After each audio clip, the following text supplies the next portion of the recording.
I got my job, got my own code. I got a 40 games to go through. 40 on 40, here again.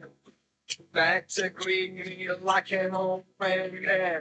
Well, that's what I like about. Yeah, that's the thing about. The thing about football. 94.7 The Pulse. Across Geelong, the Surf Coast and Bellarine Peninsula, welcome to the match of the day, broadcast on The Pulse. Now, here to bring all the action to your radio, our team on 94.7 The Pulse. Yes, good afternoon and welcome. We are at Symal Oval, Werribee Central's this afternoon. They take on the East Geelong side who we saw last week and were beaten by North Geelong, so they've got some work to do this afternoon. Werribee very good last week, had a win and are looking to go back-to-back. So we can't tell you that Grubby would tell us 27 and sunshine 28. down in Werribee today. It's not even close to that. It's for everyone's down there, down at Geelong and around that area. At least we haven't had any serious rain at this stage. It's starting to drizzle a little bit, but at this stage it's held off, and hopefully it can do so for the rest of the day because it is cold enough without it. So looking forward to this afternoon's game or round of football. Some important games are taking place as we head towards finals football, only some 5-6 weeks away. Welcome here this afternoon. Past players down here today, and hopefully we'll have Grubby with us for most of the afternoon. But welcome to you, Grub. Yeah, thanks, Smithy. G'day, viewers. G'day, listeners. Look, a big day down here. A little bit disappointed because I can honestly tell you, 28 and sunny all week. Now we get this. I just can't understand that, but I was hoping we get one more day of it. But yeah, big day for Werribee Central's past players. But really, it pales in significance. Werribee Central's have been okay this year, but they haven't been able to win. And they had a big game last week. They've got an unchanged side. I think all we want to really see is some really, really good footy from them because we know we're going to get good footy from East, and we'll be and have a really wonderful day and watch some really good footy.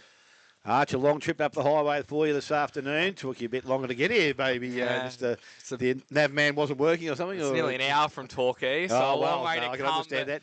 Did you on the back road through the highway and down the road? Or? Yeah, or off the highway, then pull off where the servo is through down there. So, yeah, look, we can't complain, though, because Grub comes down to Geelong every week. But, not ideal conditions today, but I'm sure Grub can attest to the Werribee faithful. They're a proud football club, and it's not going to stop them coming out today to watch their team play on Past Players Day, and it should be really good contest, especially after a good win last week.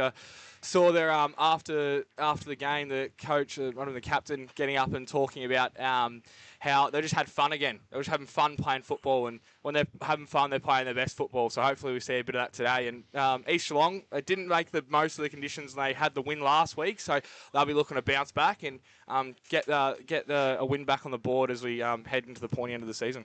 So I suppose it's important, as I said, not so much for Werribee in what they're doing in relation to the ladder, and obviously can't make finals football, but to finish the season strongly. Some games they've lost, and only by small margins during the course of the year, but East Geelong, more importantly, they would want to establish themselves in that top three and hopefully go towards that this afternoon. So it is important for them to win. I see Jaden Fanning comes in. That will give them a bit more size down back for them. But as I said, the unchanged side, is that correct from Werribee? Yes. You said from last week. So that's a positive note in that regard there. So just we'll have a look at some other games this afternoon. As I said... Before you do that, Smithy, you Yes. talk about the weather. But with the revamping of the ground a couple of years ago and the new drainage system, it's probably the best surface in the competition. And unless we get too much rain, the surface will stay very, very playable. That's good, Grub, do you know that? Because as I said, the centre cricket wicket in most grounds, as you said, can get a bit wet and sticky. But as I said, it looks okay out there. And as I said, hopefully the rain will stay away. I don't think it will. We promised that we were supposed to get some yesterday, last night, and a lot more today. I was the understanding was, but it hasn't arrived as yet. Just one thing as well, Smithy, is compared to when we were out at Richmond Oval last week, there's not as much wind. So obviously last week we had a little bit of rain, but it was the wind that really had the main factor in the game. Where there doesn't seem to be too much wind today, but a bit more rain. Well, in this in the under-18 game, Grubb was watching it. He said the bottom end, or I suppose the city end, was scoring end. But in this reserve game, Werribee in the first quarter matched East Geelong and have been able to kick away in the second quarter and have been holding the rein in the third. So if you can prepare to run the ball up into the breeze, I don't know whether sides will have... they'll have difficulty in scoring, but it won't be as difficult as what we saw last week. So it could lead to some interesting football being played this afternoon. They do have a very good side on the park, though. That's always a help. It does make a difference when you've got some quality out there, as you said, Grubb. Games this afternoon, round 14, as we said. Thompson are at home. They take on Anarchy. And I suppose when you're talking about looking to finish the season strongly and positively, Anarchy would be wanting to do so. Thompson, again, still not at full strength, have a number of injuries in their side, and some players will make their way back, but that could be some 2 or 3 weeks away and maybe just before finals football. But at home, Grubby, Thompson, I know, Arch, what do you reckon out there this afternoon? The Tommy Tigers taking on Anarchy. What do you think? Yeah, I think they've got Dalhouse back this week, don't they? So Dalhouse back in the side. Yeah. I think Long was back in their side this week as well, and also Davies. So which three. is really good, obviously. We remember watching Thompson a couple of weeks ago. We did say that they were going in with quite a underdone, if we say, lineup. So they banked their wins early, and they're sitting fourth on the ladder, a game in front of Bellpost Hill. So it makes a massive game for Belmont Bellpost Hill as well. And also the Inverleigh game is also massive now. With them still a chance of playing finals. So, but no, I think Thompson should get this one done today. But I guess we just never know, do we? Anarchy haven't been in their best form the last couple of weeks. So yeah, I back Thompson out there. Grub, what are you thinking there? Well, they've made 6 changes, Anarchy, and I think that means they're possibly getting back to the side that was on the park when they were playing really good footy. So they've been hit by injuries. Josh Mawson's another one that's coming back in today who can play, and as you said, Long. Detman and Sharp, Milne and Crossan are all back in, and they lose Gear, Pope, Mills, Robinson, Caldale, and Lukey Roberts might have gone back to the seconds. He's been playing reasonably well too, so... Yeah, look, their chance is probably gone. They got beat by Corio. I think they got beat by West. And they're the two that they really, really needed to win. But as I say, when you're missing players, those things can happen. Can they beat Thompson out there? My word, they can, because their best football this year, Anarchy, has been very, very good. But Thompson's best football has probably been played in the last month. And I know they've got some injuries. You won't see Troopy for a while. Knight's still out. You won't see Saligan again, who's the best player and best centre-half back in the last 10 years I've seen. Boyd, who started so well last week. Yeah, well, Boyd's got, if not a calf, it's a quad. It is a quad. So we're not quite sure how long he'll be out. He might be one of the ones that come back. But the other bloke, Saligan, he won't be back. Saligan's done. No. Troop reckons he can come back, but with a fractured shoulder, who knows? So they've still got their injury problems. But I reckon because they've had injuries for so long this year and last year, and they've got such a good coach, they've been able to manage and still win games of football. And it's at Thompson today. So I think they might be too strong at Thompson and they'll be able to manage what they've got out. Yeah, I think I tend to agree. I think they can get the job done. I just think Anarchy seem to play well against Thompson and have been able to match up with them in recent matches. So I wouldn't think that Thompson would go out there, and I know they won't go out there thinking that it's going to go through the motions of football and win this game of football. But as you said, with those inclusions back in the side at Anarchy, they're probably as close to their better side that they will have for the season. So a great opportunity for them. It'll be interesting if they can manufacture a win out there and, as I said, to restore a little bit of pride going into the final 3 or 4 games. And Grub, what do you think? Jackson McLeod back in? Do you reckon that's the right decision, or do you reckon bringing someone in that's older, a bit more experienced? It's always a little bit more risk with the injury side. Well, it's always a risk. Remember the last time we watched play, he went up for a few speckies, and I kept saying, geez, one of these minutes, he's going to go up, he's not going to get up, and that's exactly what happened. His knee's not right, and it never will be. He's probably limping towards, I think, 300 games. That's the target, I think. Yeah, there is, but there's been times where he said to Lynch, look, I'm not right. And Lynch, he says, you're playing. Yeah. And Lynch wants him in there. So if Lynch wants him in there, that means that he thinks that Jackson McLeod has got something to offer. So as long as his knee stays right, he's always a danger, Jacko, because he has been an absolute champion footballer for Thompson Football Club. Exactly right. And he's one of those players as well. It's hard to change the way he plays because he loves to still fly at the ball. And just like he's a 25-year-old again. So he's not going to be able to change that style of the way he plays. So let's just hope he stays right. And he could be a massive factor for Thompson as he was last year coming to the pointy end of the season. Yes, so I'm just getting a message from Shane Grundle just asking what time we start. But, well, mate, we're on the air, and you probably listen to us in the car there. So to both him and Cheryl, they'll be outside. North Geelong would have been there early, getting a good park, making sure they get a front row seat for that game out there this afternoon, which, again, takes on pretty much a very good, or a lot of importance towards the end of the season. Bannockburn at home this afternoon. They take on the Devils. And this game from last week, I couldn't see many of those players are out from last week, Grub, coming back into their side. So they'll have their work cut out there this afternoon. As I said, the young side taking on Corio, so two young sides going at it. I think Bannockburn get the job done, but I think they'll need to pay Corio with a little bit of respect. Well, I think everybody's got to pay everybody some respect every time they play them in such a close competition, because we've seen sides beat other sides, like last week at Belpost Hill. None of us gave them a chance. So you've always got to be on your mettle, or anybody can beat you. Bannockburn, I like the fact that there's no change. I always love that. There's no change. Ronnie's given all those young blokes, even if they haven't been playing fantastic footy, blood them, keep them in. And look, around the traps, other people say they'd be very disappointed.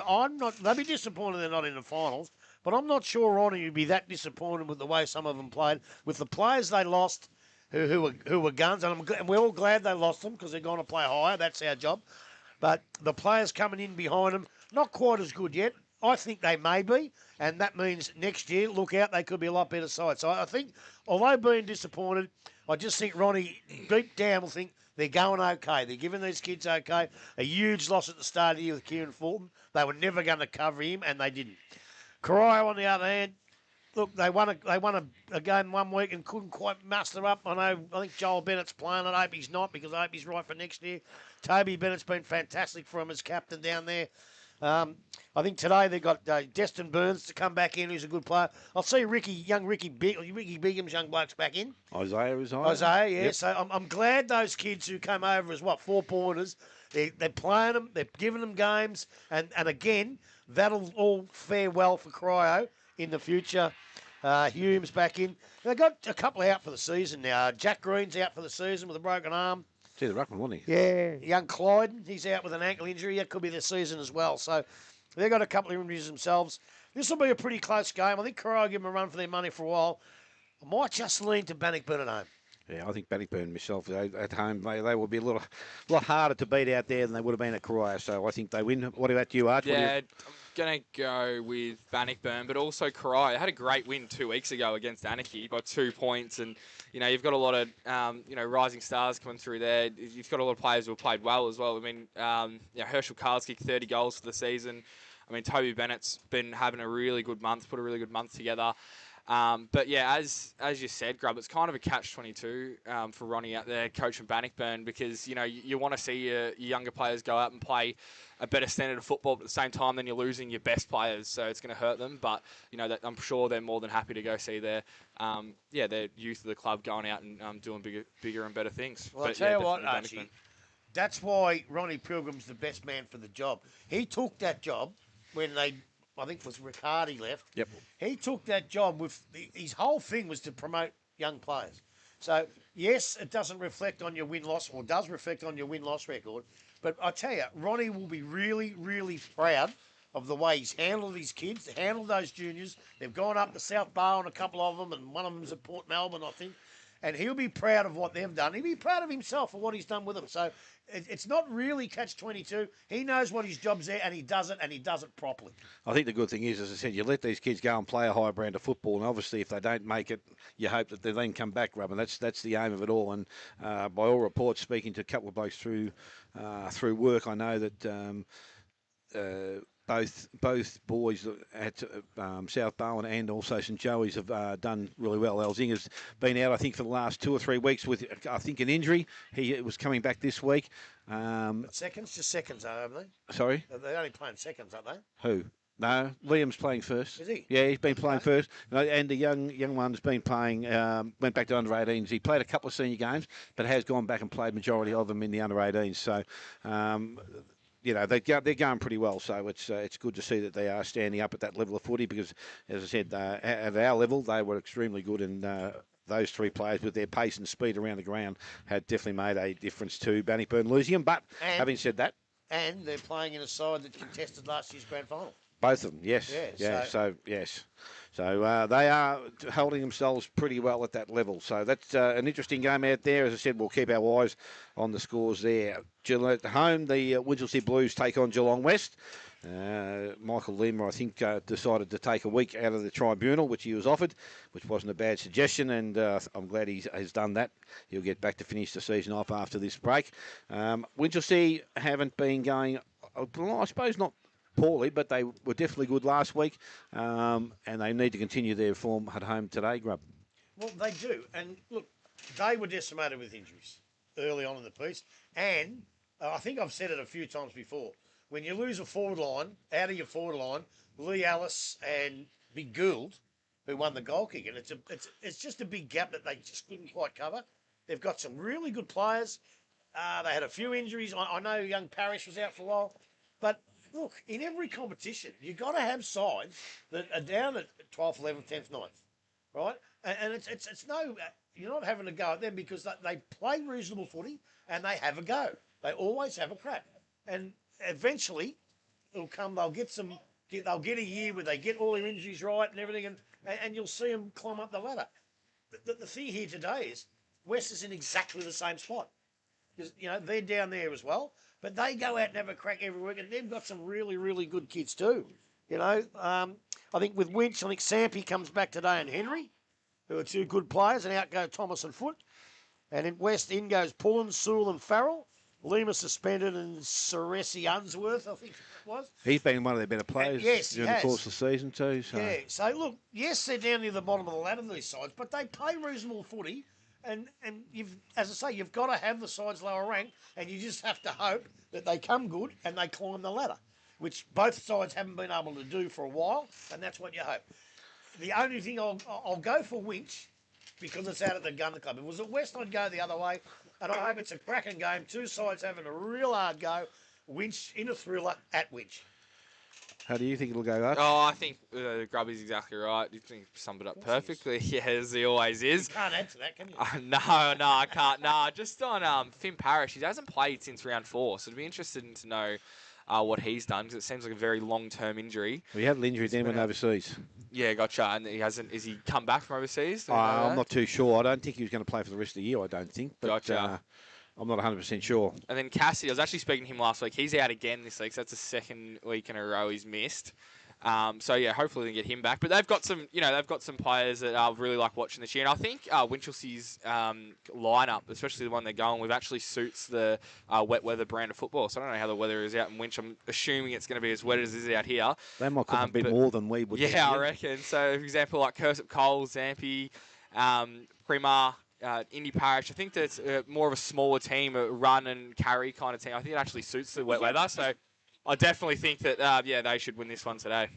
Yeah, I think it'll be a closer game. As I said, the both sides, they've been competitive against most of the sides during the course of the season. But again, it's as Grubby, you said, you want them to go deeper than they have been. They can maybe maintain it till half-time, but then fall away quickly after half-time. So both sides out there today, an opportunity for them to notch another win, and they will take everything, I would think, to make sure that does happen. Just on that, remember we went and watched them out in their past Players' Day against North Geelong, which was the premier side of the competition at that stage, if not still are, and really gave them a run for their money until three-quarter time. I think it might have only been a goal or two, and then it ended up blowing out to maybe 10 or 11 goals. But up until that stage, they were really in the contest. So yeah, definitely go. They can bring that brand of football. They definitely should deal with Geelong West. Yeah, well, if they're going to bring that brand of footy, they have to have their coach playing, because he kept them in the game that day. He was very good. And I don't think he's playing. Not yet. No, not again. Well, I'm not saying not again this year, but yeah, no. Well, he's there's not no point, is there? Not really. As I said, it's a bit. As we talk about Joel Bennett in that same sense. If they can't achieve playing finals football, then why would you knock yourself around? You give yourself to sit back, have a look, and assess what you've got on the ground, and then make some I suppose some decisions as to where you go next year and who you go look at. I'm sure he's he's a selfless bloke, and he'd rather give a kid an opportunity and get some senior football into them. And then for next year to be more ready. As long as you haven't got the injuries and that he's out there doing it. He might be injury ravaged, what they have been during the course, and said, well, I need to stand up and obviously get out there and play. But if he's got majority of his group back and they're all fit, then there's an opportunity, as you said, Grub, to run some of these younger ones through. Well, that's the difference between these two situations. Joel Bennett started the year as a player. Yeah, he's coaching too, but he's a player. He got injured, and he's plays when he's not injured. Well, but Maloney wasn't a player. He was a coach. And he's decided to pull the boots on when they were in trouble with injuries against a side like North. So he was actually never going to play. So there's no need for him to come back and play unless he feels that the young blokes need a bit of strength around him. Yep, and not so much to win. benefiting from him being out there. Yeah, but he has to be fit to do it, and there's no good risking an injury if he's not fit to do that. So I'd rather see him not play and give the kids a go, but I also understand if he decides he wants to play. 100%. Righto, the next two games from mine have a large bearing on that fifth spot. I said 2 weeks ago, probably said 3 weeks ago, I thought it was done and dusted. Was settled. It's sewn up. Yeah. No, I'm not changing my mind. I am still saying that they have a bearing on it, these next two matches, but I still think I can't see the top 5 changing as they are at the present time. But having said that, North Geelong take on Inverleigh at North Geelong, and I believe during the week, I think it's, I'm hoping it has been, but I think that the coach out there, Moore, and Chris Moore has been reappointed for another 2 seasons. So that would show that they're heading, I think they were heading in the right direction. And again, another club that, both clubs, North Geelong and Inverleigh, have a lot of younger players through their side. So that is good for them to, I suppose, have that stability and show the faith in Moore to continue for another 2 seasons. But out there today, they need to play their very, very best to be able to come up against North Geelong, who were very impressive last week. Yeah, well, while you're on, Maury, don't forget, if you're out in the cold today and you need a warm place to go and a nice cold beer, the Hotham Hotel's the place. If you're in Geelong, don't worry. And I'm glad Maury got 2 years, so maybe we'll have more for the next 2 years. Our dinner for 2 at the Hotham Hotel as our best player on the ground. There you are. I've probably decided between 2 or 3 today already, but even though the game hasn't started. But look, this is, if there is a last hurrah, which I'm starting to agree with you now, although Belpo still look a bit shaky the way they played last week. But 2 weeks ago, they were absolutely magnificent. So you're right. The 5's probably settled, but if it's not, this is the game that can change it. Bowie Collins is back in, and he's one of the best players in the comp, as you know, and Braden Warren's back in. So they've got a couple back in. Unfortunately for them, it's at North, which North really play that game well. And their big in is probably what I thought was to their biggest detriment last week, and yet they still won. The big fella Tommy Davis is back in. So that'll give them that'll be a big battle out there today between Poodle's still playing in the rugby, and he's yes, not he is. injured. No, he's still there. Yeah, so Poodle and Tommy Davis out there today will be a major battle. Inverleigh have got to find something. You know, if you look at, they've got to win today, but even their last 4 games, they play for 3 top teams, I think. So they've got to find something somewhere to beat one of them at least once, because they do play Balpo still. And I know Spider said this morning that it might be down to that game, but if they lose against the other couple of sides, then it's all over. So today they have to win, and they probably have to snag another top victim, but I'm just not sure they can. They've been good. They were ordinary early. They've played some really, really good games. Apparently down here early in the season they were fantastic. But after watching North last week, I'd nearly give them away, North, after the Balpo Steel game. I started to worry about them. And then I saw them come out and did what they did last week.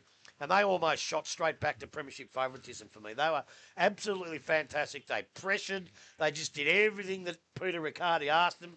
And I think they'll be too strong at North for Inverleigh today. So where was the difference then, Grub? Because we've seen them, obviously the day they played Werribee, you weren't there. You were Crook, and I'm talking North Geelong, and they looked $1 million, kicked 11 goals, something in the first quarter. Yeah. Against Balpo Steel, they couldn't find the ball. No. But last week again, it was like they pulled the switch and everything just lit up for them. Is that consistency a concern for Peter Riccardi going forward, or is it just? I don't think so. Or do you have those days in football? You have those days. Like last week, Balpo Steel and Werribee. An aberration, whatever you call it. Both sides have had one. You know, East probably had one last week because I don't think they played like they can play football. But North got pushed off the ball a little bit against Balpo Steel. They were out-muscled a little bit. And yet last week, the pressure that they put on every single contest. Blokes chasing 20 metres and running blokes down.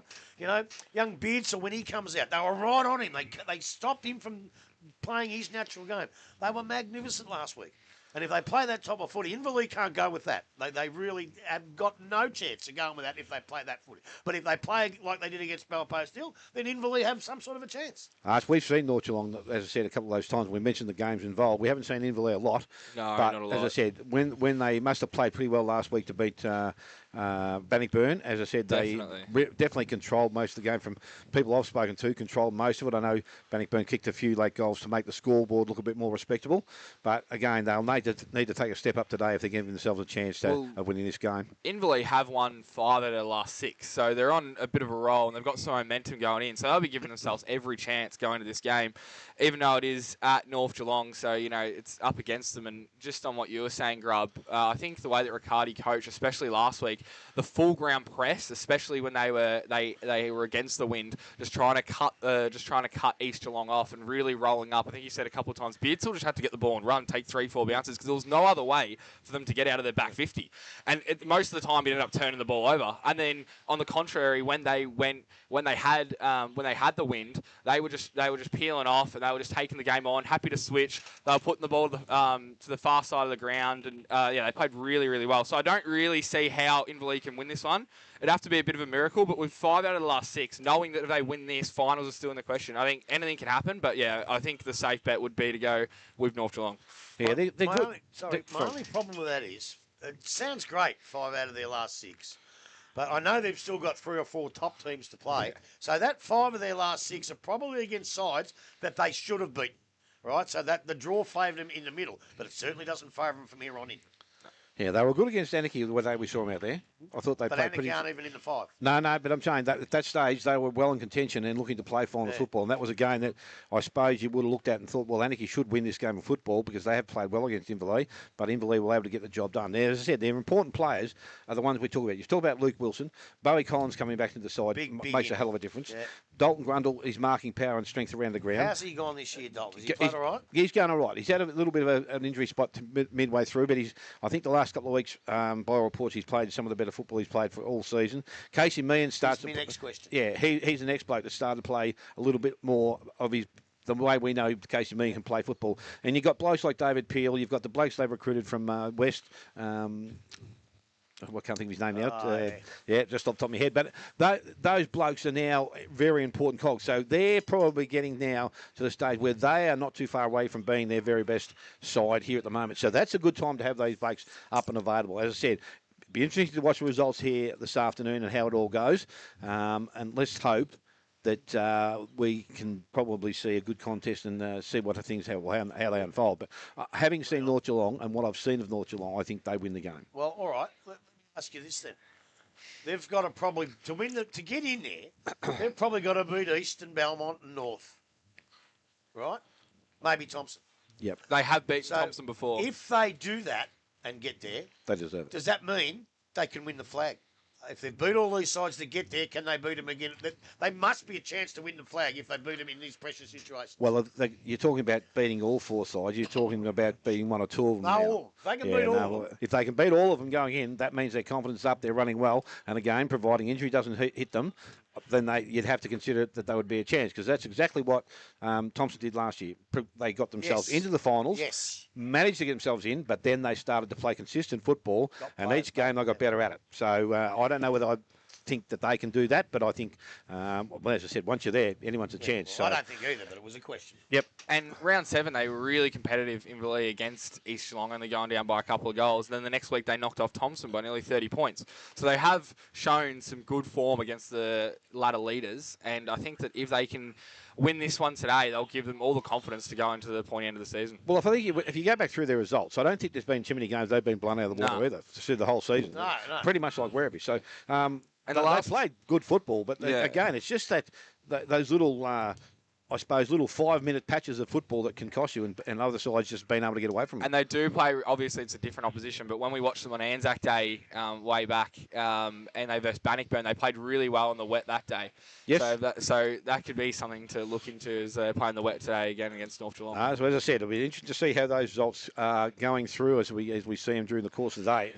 And the final game before we come back to the game here this afternoon is the Belmont Lions are taking on Belpost Hill. And I believe there's a couple of milestone Bones in that today. My favourite player plays his 250th in Caleb Basely. I think we've got some information there on your phone, haven't you, mate? So this has come from Alex. So Caleb Basely's Mine's in my record. head. Is it? I don't need that phone rubbish. Well, you tell me how many times he's been senior best, senior Premiership player, 6. 6 times. Jeff Coombs medal winner. Yep. How many times? Oh, heaps. Travis Fursler, most courageous player. Oh, who cares? Who cares? Travis Fursler. Last time I saw him playing a grand final, he got knocked out in the first No, minute. we're not talking about him. We're talking about Caleb Basely. A good performance. And the other one is Mark Pope. He is playing his 150th game. As I said, he's been a member of the media team and by Alex here in 2016-17. But again, a great achievement for anyone, I reckon, to play 150 games at any one club. So to those two players, I wish them all the best there this afternoon. Obviously, they both can't win the game because someone's going to be a winner, someone's going to be a loser. But the other one I want to mention is the Bionic Man. Timmy Barton. How's he playing? Unbelievable. He could not walk a fortnight ago. Not a chance in hell. But he's done it before. He come back with a broken leg. From a final. They Yeah. replaced his whole knee and he came back and played finals football. He's a tough bastard. And I reckon they've taken the full spine out this time and replaced the spine, and he's back out there having a run. I hope he runs out there this afternoon after having said that, because, as I said, he is an important cog to that Bellpost Hill side. And I think they'll need him in there this afternoon because Belmont Lions still have got probably only a couple of players coming back in Wiley and Slorich that I could see. You mentioned Jones also up from the second, so they might see his value and maybe just giving you a run, heading into finals football. They do. They do lose captain Jack Evans too, who's been in pretty good form. But Barton, Harmer's back in too. He was running around getting a kick in the twos the last time we saw him. So Felix Jones is out, who's been going pretty well. Yes, he has been. And young Lockie Vashurin, he's been in and out anyway, hasn't he? But so it's pretty much like for like. Look, this is going to be tough for Belmont, for Bellpost Hill, because they play on such a big ground. I tell you what, if that's not Nick Foster, I'm not here. I am not here. Hello, Michael. They play on such a big ground. Now they're going to go out to that little postage stamp ground and try and play their little chip game. And you run out of space doing that game. They may have to change the game just a little bit. But Belmont, they've had a lot of players out. Johnny Mitchell reckons they're no good, but they're one of my premiership favourites. They get their whole side back. They're as good as anybody. They've got, as we said, they've got a couple back today. Their form, because of those injuries, hasn't been great the last one or two. But, you know, Bellpost Hill's form last week was obviously pretty bad because Werribee beat them very, very easily up at Bellpost Hill, which doesn't happen very often. Timmy Barton, as you said, back to you. I hope they haven't pushed the panic button a bit in a big game, trying to keep fifth after a loss and put him back too early. I hope they haven't done that, but I think they're smart enough up there. Ash Whitney's a pretty clever fella, so I don't think that would have happened. This could go either way. You know, the last time we saw Bellpost Hill, we thought they had no chance of beating North, and they did it easy. So there's just no way you can say they can win or they can't win. Look, it's at Belmont. I've said to all the boys, they still be premiership favourites. I know they've still got quite a few players out. The Bellpost still play that well down there? Well, I don't know. I don't think I I've reckon ever if you seen went them through play it, I don't know whether they win too many down there. That's one ground they don't win that, I don't reckon. How would I know? Like, up until last year, Belmont haven't been match of the day against Bellpost Hill for quite a long time. I don't think I've ever seen Bellpost Hill play Belmont down there, from my memory. No, So I don't think we have. So I don't really know. And look, there's no way that Ash Whitney will let those players play like they did last week. They would have had a full-on week. He'd probably give them a spray. He probably shamed them a little bit, some of them. And they'll come out firing. And I reckon it'll be so close down there, I can't call it. There you go. Righto. Draw. Well, we had I asked one last week. Just a quick question for Grub, maybe as you as well, Smithy. How do you think Belmont having the majority of their wins down at Winter Reserve this year, how do you think they're going to go transferring that form onto the bigger ground in St Albans? They did last year. They played all right during their final series last year. I think, as you said, some of their players have spent a bit of time at St Albans, so that's a bonus to them. And I think they may sneak across there at different stages and train on that ground as well. Definitely a smart thing to do. Yeah, and I think that would be something that they would do. I reckon probably 2 or 3 weeks, maybe out, maybe get one night a week just running across there. So I think in that sense, that's okay. Belmont Lions at Belmont just seem to me to be a 3 or 4 goal better side every time. They play the ground well. They know how to play it. as I said, you probably don't need a key centre half forward at the the Belmont Lions ground. But if you have players that can move around, you've got that bloke at full forward who can just lead up for you and then make a contest, and all the other players just come past and they run to the right spots and they can score quite easily. So it's interesting, but I think Belpo still have got their work cut out. I just don't think they go that well there. So I'm going to slightly stay with the Belmont Lions, only because it's at Belmont Lions ground. I'm going to follow there, Smithy. Definitely. I think that Balm are going to win. Do I get a chance to answer your question? Oh, yeah, go on. Sorry. You didn't even bother answering it, so I will. Yeah, you will. History says that sides that play on small grounds struggle when they get to St Albans, right? And history says that. And this time last year, that's exactly what I was saying about Belmont. But I've now seen them play a final series.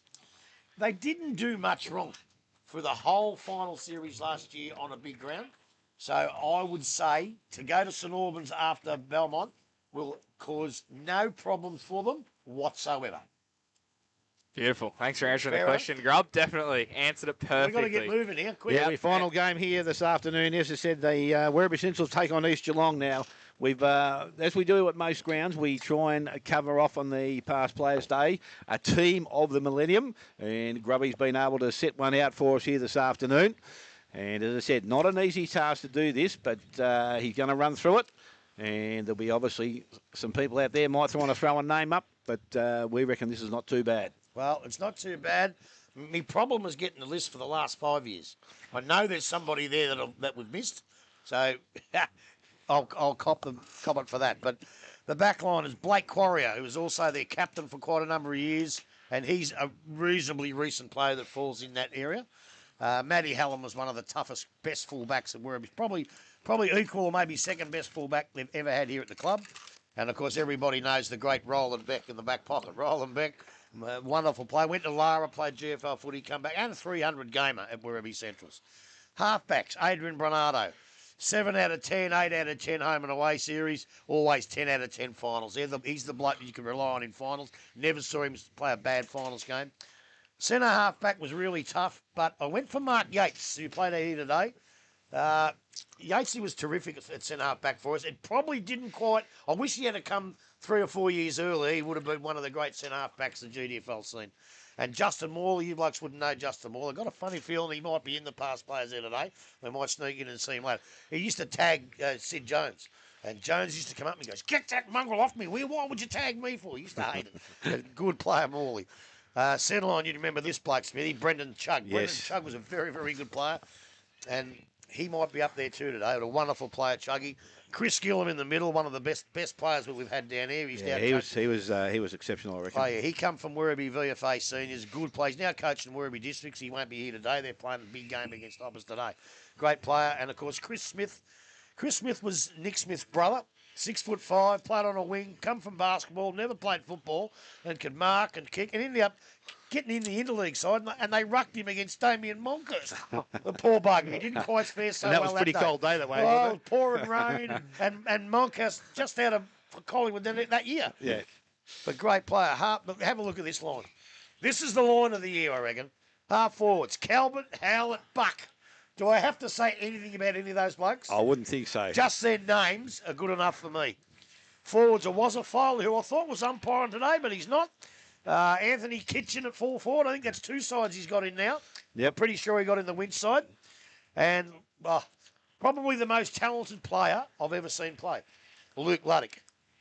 There were days when he might have had a few the night before that he didn't play that well, but his skills were unmatchable.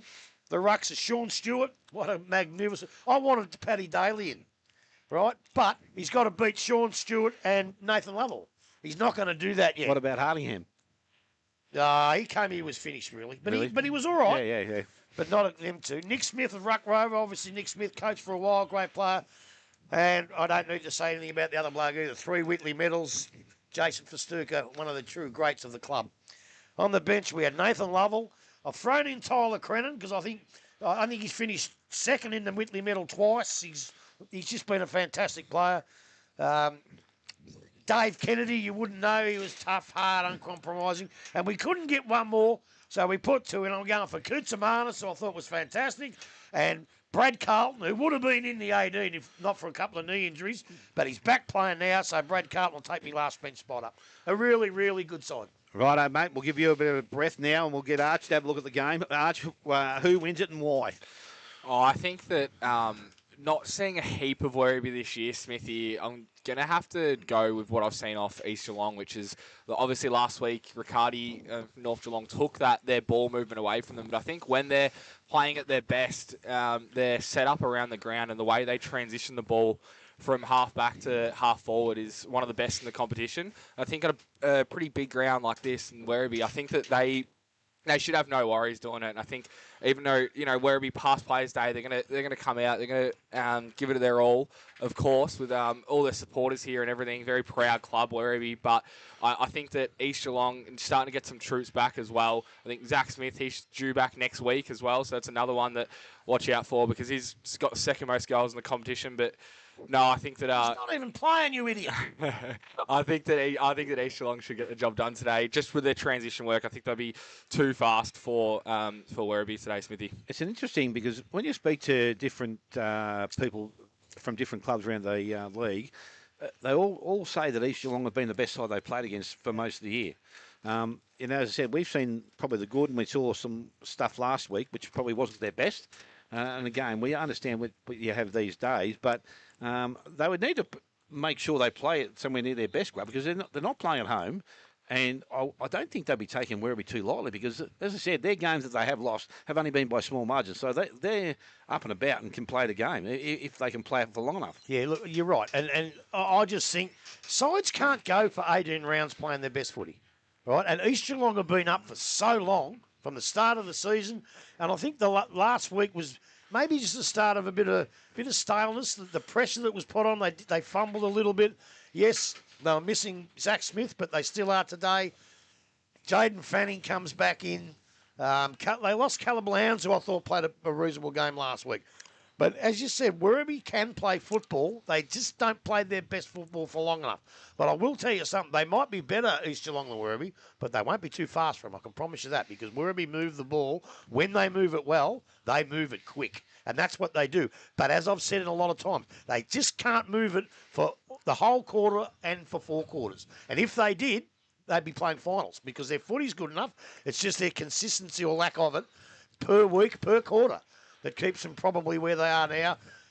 Those first 2 games, 2 points both. They win, that gives them a good start. They may have settled for 5th. But look, I've just looked out there today. Sobey's not playing. No, Sobey's not playing, and Paddy Daly should have although Fanning might be playing, although they don't like playing Fanning in the ruck. Well, the thing would be, though, if that's the case, they brought Ezard back from an injury. Yeah. Now, he was rusty last week. Yeah, he was. Yep. Do you throw him into the ruck now and risk him in that area? No. Or do you play him forward and maybe, I don't know, maybe I'm just trying to think who else you could probably play in that area. I'm not too sure. Maybe a Jacob Nolan, maybe you could ruck him. Well, he did last week. Yep. But if they're getting beaten in the ruck very, very well, I don't think they have a choice. Yep. They probably have to because Daly's probably, 6'7" or 8. So yep, big lad. Yeah, so that's a big one for them. I just worry about their form last week. But with Ezard, do you think might take him a few games to get back to the pace of senior football? Do you think that throwing the ruck could be a good introduction back into the game to try and get him used to the At pace times. back time? Yeah, At times, but limited. Yeah. But that's what I'm saying. Limited, yes, but if they're getting beaten in the ruck, they have to put him in there more. If you go on the form of the two, the most recent form, Eastwood weren't good last week. Obviously, Werribee were. Look, I tell you what, I know this sounds biased, but I don't think Werribee Centres have lost a game in front of the past players for 15 years. So we used to choose the bottom side though, so they didn't. But look, I'm going to go for an upset. They're pretty keen. I'm going to go for an upset. East should win, but hey, it's past Players Day. I'm going for the Centurions. Yeah, no, I'm still going to say East Geelong will win this game of footy. I don't think the margin will be all that great, but as I said, with Sobey not the side, that maybe has swung me back a little bit closer again. So looking forward to this contest, and players are moving to their respective positions right now. So we'll play that introduction to the first quarter. And we'll be back with you very shortly. You listen to 94.7 The Pulse, your home of local football.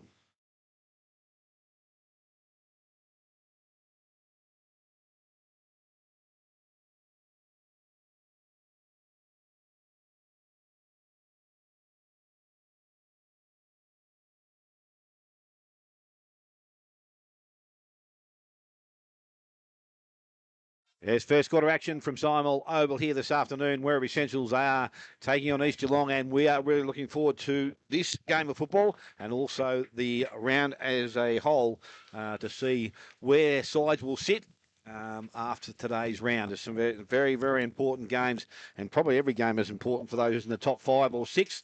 Looking forward as they progress towards the finals football. Ben Mulville is going to be doing the ruckman for the East Geelong side. It's Daly out of the middle of the ground. He gets the ball, knocks it further afield, picked up by Culliver, drives the ball long into their forward line. A little bit too much carry on it. Ball quickly over the boundary line in the forward pocket, and it will be thrown back into the field of play. So some quick movement there. Don't know whether Grubby's got his other team marked down there this afternoon, the umpires, but we'll try and get them through to if he has got them or have been made available. Said the ball now is coming back from Kerr to the umpire, as we said, about 20 metres around from the goals. And I'd say the Werribee side are kicking with the aid of a slight breeze. Ball thrown back in. Again, ruckman. Pirishmal does the ruck work. Mulville comes in and takes it. No prior opportunity there at all there as Ben Mulville gets to his feet once again. So he's got a big task this afternoon. As I said, Ezard may be the cutout man. Jacob Nolan may be the other option that they use. The ball flipped out the back there. That was nicely done. East Geelong through Monaghan. Tried to bring the ball out. Picked up by Carlton. They go back into their forward line. Got a player back. Filling the hole was Fanning. Picked up by Kerr. Got himself in and out of trouble. Then dropped the ball. Umpire saw it. And that's the way it's been called. East Geelong take the advantage and they go out forward towards Ezard. He couldn't quite take the mark. Ball goes over the boundary line. We're going to have another throw-in which will take place. So it's Blake Taylor playing on Ezard there this afternoon. There's a bit of a height difference there, so he's going to have his work cut out, I would think, for most of the day. And Smithy, it's really important for Ezard to take those early. That's what he didn't do last week, and it'll get his confidence right up. Yeah, that's just it. Confidence, that wet ball. Daly pushed the ball out through the back. Running onto it was, didn't run onto it too well there. Ball comes back into the hands there of Ollis. He got the ball through the contest, picked up by Culliver, just throws it on the boot. Beardsall read that nicely and takes the mark in between centre half back and a full back position. No one standing the mark, but it is now, and he plays on. He goes out wide. That's a nice looking kick. Mark will be taken out there on the far side by McLean. He was good last week. Chips the ball back inside, goes looking for the favourite player of Grubby, and that's Semi-Low. And he takes the ball. Not today, Smithy. Sorry, mate. We're ball short, and again, Ollis pops up, takes the ball inside, goes back to Semi-Low, and a kick into their forward line. Going forward, the mark is not taken out there. Ball comes through the contest, and our umpire said there was a throw. Gee, I thought that was as clear a handball as I'd seen. That's the best throw for a handball I've ever seen in my life. I thought I agree with that. I didn't pick that at all. And Benny Mulville has got the kick. Now, he's just outside range. He's going to look to drive the ball long to the goal square. Ezard is the man, but in front, Daly. Ball comes to the front of the contest. Not picked up so cleanly out there. Runs and picks up. Ball comes out of the contest. Again, Culliver. Right boot, smart kick round the boundary line. Mark has been taken out there by Camilleri. So Camilleri, defensive side of centre wing, or more than the half back line now, put himself under a little bit of pressure, which made the kick not too good, but it's going to be picked up out there. That was nice work by Vesti. Got the handball back outside. Unfortunately, goes over the boundary line. Crennan tried to bluff the umpire, but he was right on the mark, and he will be throwing the ball back in. Camilleri didn't hear the play on call. Sorry, that's right. If it was made. Yep. So 3 minutes into the first quarter, both sides yet to score. Ball in now, near centre wing. Mulville in the ruck for the moment, tries to get the tap down. Now the ball's parried forward by the Werribee player. Couldn't pick it up, was McLean. Now the handball's out. Camilleri in and under. Was it taken high? It was. So Camilleri will take the free kick. He's been involved early. He might give the quick hands off. No, he's going to come back off his mark. So just in front of us in the broadcast position here. You know, that short kick, it might be cut off, and it is. Now coming back the other way is Payne, although it was smothered. In and under was Vesti, wins the ball for his team as he does so often. Now haul a hand forward. Got to defend well here, East Geelong. They're going to handball wide. The Grubby's favourite man in Sammy Lowe, although he kicks, it gets smothered, goes back into the middle of the ground, coming through his Vesti again. He's been good early. Up and under kick inside the forward 50. Will the mark be taken? No, just dropped by Kerr. Now ball. Got to defend gallantly here, East Geelong, and it's going to be a stoppage 50 metres out from their attacking goal. So ball up here. Mulville will ruck again for East Geelong, as I imagine he will for most of the day. Comes down, trying to get it out. Vesty, he ducks under the tackle. It was a good umpiring decision. And then the tackle laid by Chesterman, and will have a stoppage 50 metres out again from Werribee's goal. So Chesterman in the ruck against Melville. Comes down, 2 players held. The Werribee player didn't have the ball, could have been a free kick. Now the tackle's laid by Fanning. The umpire says no prior opportunity, so a little bit of repeat stoppage, which we'll see a little bit today, given the conditions. Not too much rain as yet. Melville wins this one out, gets in the hands of Carlton, and then the ball was smothered. Then handball in and under was by Nones Padiage, and then comes out the other side by O'Brien Henderson, and now Beardsall. Beardsall handball over the top to O'Brien Henderson. They're going to work this out, although he sold his teammate McLean in a little bit of trouble. Here you go, Werribee, although well done from East Geelong defence to hold him up, and there might be another stoppage. There is. So we'll have a stoppage 55 metres outside, far side of the ground, sorry. 55 from Werribee's goal. As they'll go again here. Mulville, good tap down in the path of Beardsall, and then Beardsall threw it on the boot. Couldn't quite get it out. Payne's involved there as well. Now here go Werribee inside 50. Here's their opportunity. It gets in the hands of Prismal. He kicks over the top and hits the post. So it's the first score of the day.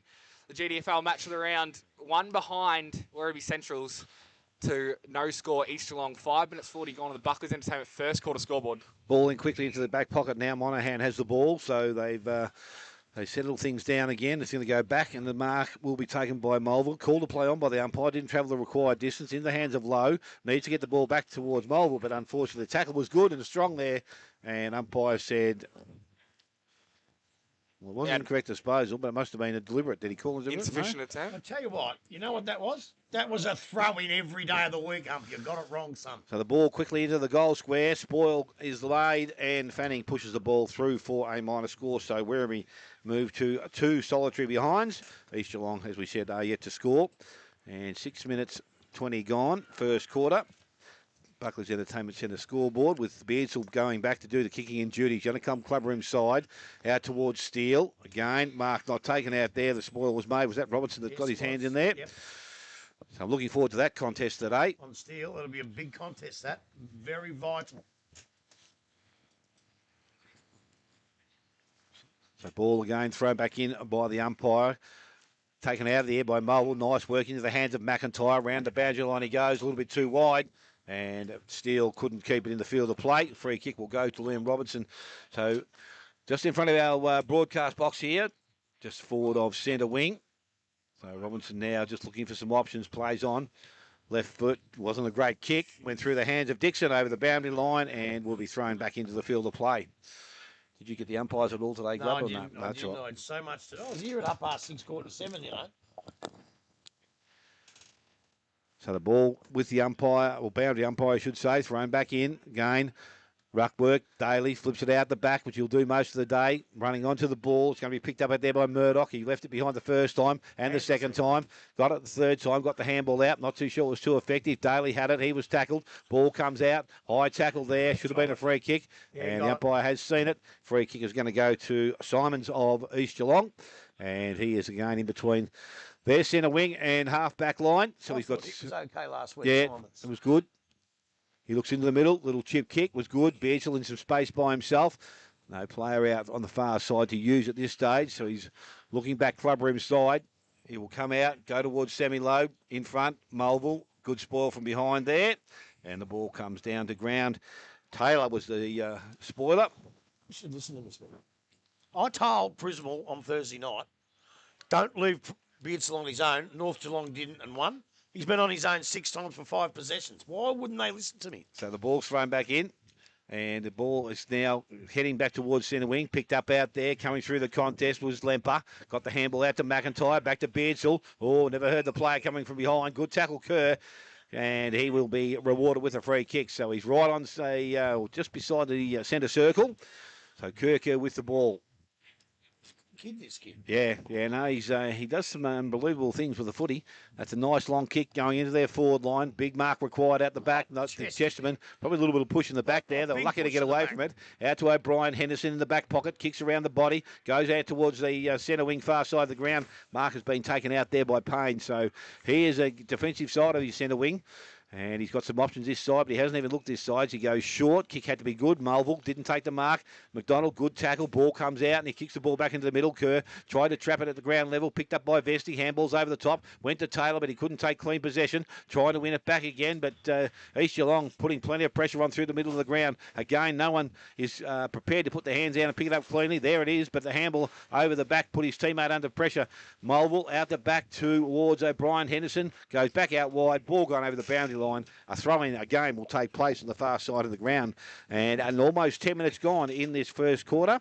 And we have Werribee Central's 2 behinds. East Geelong are yet to score. Boundary umpire, ball in hand now. Have it back in near centre wing.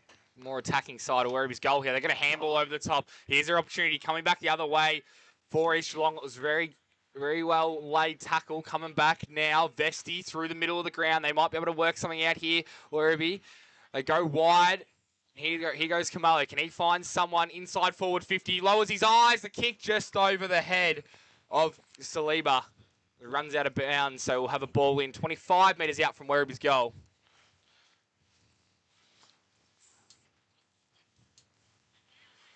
He botched the kick a little bit.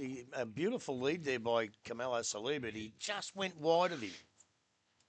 So, ball in now. No more than 25 out from their goal. Werribee tap down. It was from Gilbert. Now coming out, good handball. Coming back the other way, it was from McIntyre. Now they're going to go real wide. Ball in hand is by Fanning. Can he find a target? No, the ball's turned over. Ooh. Was that holding the ball? Yeah, he Umpire didn't get said hand it to it. was. So, good tackle coming back the other way from Minari.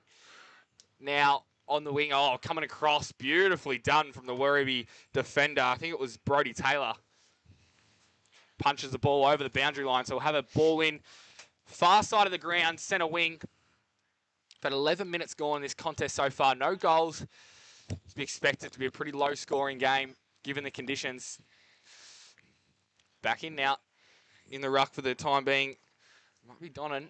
Comes out. And then Vesti's wrapped up. So we'll have another stoppage. Far side centre wing. I still think, even though it's slight, there's a win advantage, and I think East are probably in front of you. So running through the contest, although the ball's going to come right back. There was a ruck infringement, I think.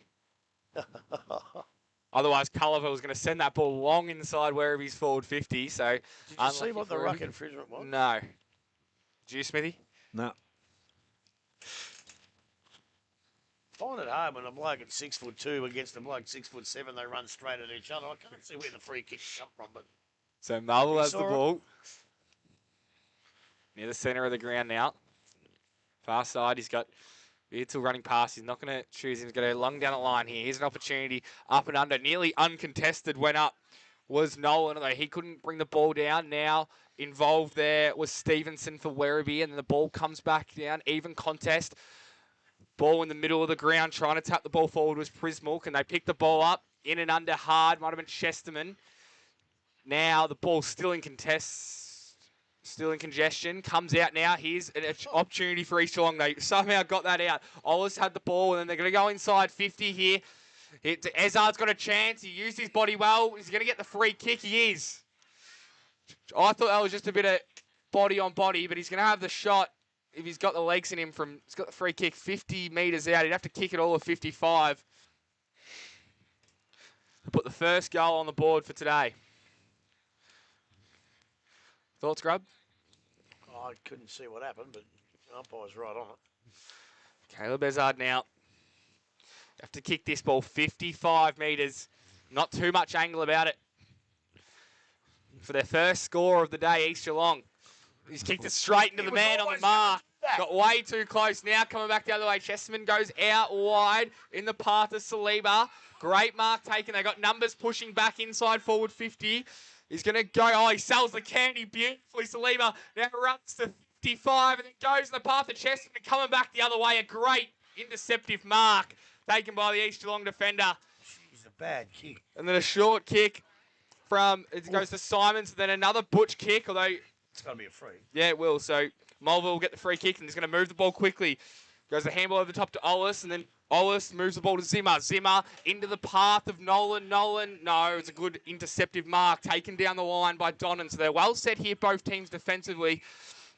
They're going to try and switch the ball the full side of the ground. So Robertson now wide to go into the centre. He's going to try and take the game on here. Good. It had to be a pinpoint perfect kick. It wasn't. Now it's in congestion. Handball out. Mulville. Can he find a target inside 50? They've got to make the most of this time. They're going to the path to Ezardine. Can he take the mark? He can. No. Yes. He's got it. Free kick or mark. I think he held it long enough. So made the free kick. So this one now, Caleb Ezard will be his second shot at goal. He's going to pass the ball. Doesn't want to have the responsibility himself when he goes to Ben Mulville, who's only 35 out directly in front to kick the first goal of the day. We must have changed the rules. There's no way he's allowed that kick. The umpire's lining him up, so it's time off. He's got to go back and have his kick. Ben Mulville, no more than 35 out, kicks. It looks pretty straight. He's kicked the first. One straight, East Geelong, two behinds. Werribee Central's 15 and a half minutes gone on the Buckley's Entertainment first quarter scoreboard. Yeah, look, he should go all right, Ezard. If he's going to keep getting free kicks every time he goes near the ball, he's going to kick some goals. Because I couldn't see either of them myself. But, you know, Werribee had the chance and they muffed a kick up in the middle by Maxi Murdoch. All he has to do is kick that long with his slight breeze and they're in with a chance. He goes for a 4-yard pass that doesn't come off and East Geelong took advantage of it. So umpire now has the ball back in the middle of the ground. The other thing too is, Smithy, he will give free kicks away to Ezard because he's only half his height. Yeah, yeah. You've got to hold. I was just looking at their back line. There's no one else you can put on him. No, he's They're just too struggling small. for height. So the ball now back in the middle. Daly up over the top. Ball comes forward. Goes towards the half-forward line. Picked up nicely and kicked long into their forward line. Got a bit of distance on it. Ball's going to carry the distance and go through. And that was Tyson Stevens that kicked that ball. So 3 behinds now to the Werribee Central side. 1 straight goal, East Geelong. And we've gone 16 minutes. Buckley's Entertainment Centre first quarter scoreboard. The ball back in the hands of Mulville doing. They had visions all week of Brodie Taylor playing on Zach Smith. Oh, okay. So the mark there from McDonald, and that was a nice grab. Great so mark. he's going to go back and have a look at his first goal of the afternoon, and one that Werribee desperately need. As I said, 16 and a half gone. And this is probably their real first opportunity or clear opportunity they've had at goal. Yeah, they've had it down there, and they just East Geelong's defence have blanketed them, haven't they? They've done and nicely. brought it out well. So just McDonald, kick of about 35 metres on the left foot. He liked it as soon as he left his boot. He has got his first, and Werribee also have their first. 1-3. Werribee, they lead East Geelong on 1 straight goal. We've gone 17 minutes. Buckley's Entertainment Centre, first quarter scoreboard. Well, again, with Josh McDonald, it was a good read, but it makes it a little bit easier to read it if the kick's not good. And the kick didn't go where it needed to go. And obviously, he read it very well, but it just made it a bit easier for him. A nice goal. It's a real pity that Werribee Central didn't get this fellow a few years ago. He was a superstar in WAFL. He's getting on too. He's not a kid. So, but he's performed very, very well for Werribee Centrals. We were watching him earlier in the year against, was it Carrera? And he played very well. So Yeah. how old is he? Oh, he'd be well into his 30s. Yeah. He played for Altona in the WAFL, and he was a very, very good major league player with the WAFL. Don't worry about that. Does the uncanny in the air sometimes. Yeah, you try it today. Don't worry. So back in the middle we go once again. Both ruckman there had a touch on it. Came down to McIntyre. Couldn't get a clean kick away. Diving on the ball may have been Simons, was it? Umpire said he's been pinged for it. And it's going to go free kick to Brad Carlton right in the middle of the ground. So he has got the ball. A little short kick going into their half-forward line, pushing back. Good spoil across there. And that was nicely done by McLean. Ball comes out to Osbrook. He ran it. Picked up again, kicked across the ground. Saw McDonald in space, and he's taken the mark. So McDonald now can run and carry. Does so. Looks to go into their forward line. Good lead. Saliba out in the lead. Ball comes out of that contest. Umpire's call, play on. Handball outside from Patty Arge. Ends up out there in the hands of Crennan. Crennan goes at goal, and he has just offline through for another minor score. 1-4 now to the home side, Werribee. Ball back in quickly, and it's into the hands now of Lowe. Looking for some options coming past. He has one. Got a short option, but hasn't bothered going back to McLean as yet. So along the boundary line he's going to come. Tell you what, that might have a bit too much width on it. The ball's gone out of bounds, so it's going to go back into the forward line very quickly. So as I said, we have played 18, almost 19 minutes, and it is 1-4 Werribee Central's East Geelong, one straight goal.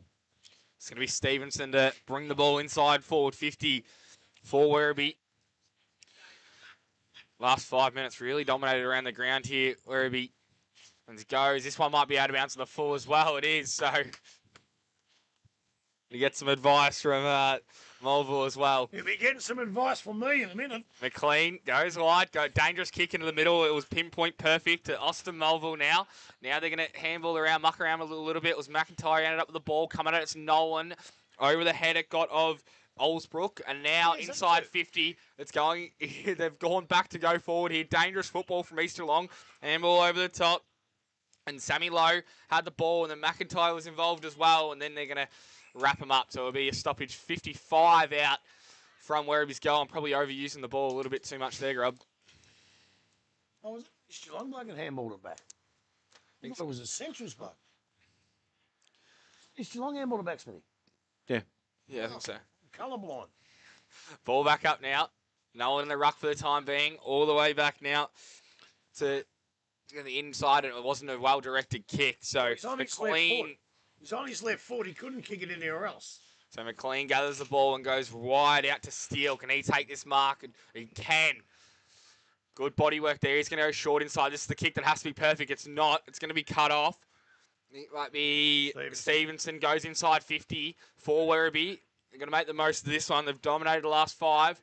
Gnomes Paddyards went back now. Ball was smothered. Great smother coming back the other way now. East Geelong can win the ball in congestion just on the 50 line at Werribee's goal, and it's going to be a stoppage. So 55 out from Werribee's goal. Had 20 and a half minutes gone, nearly 21 minutes.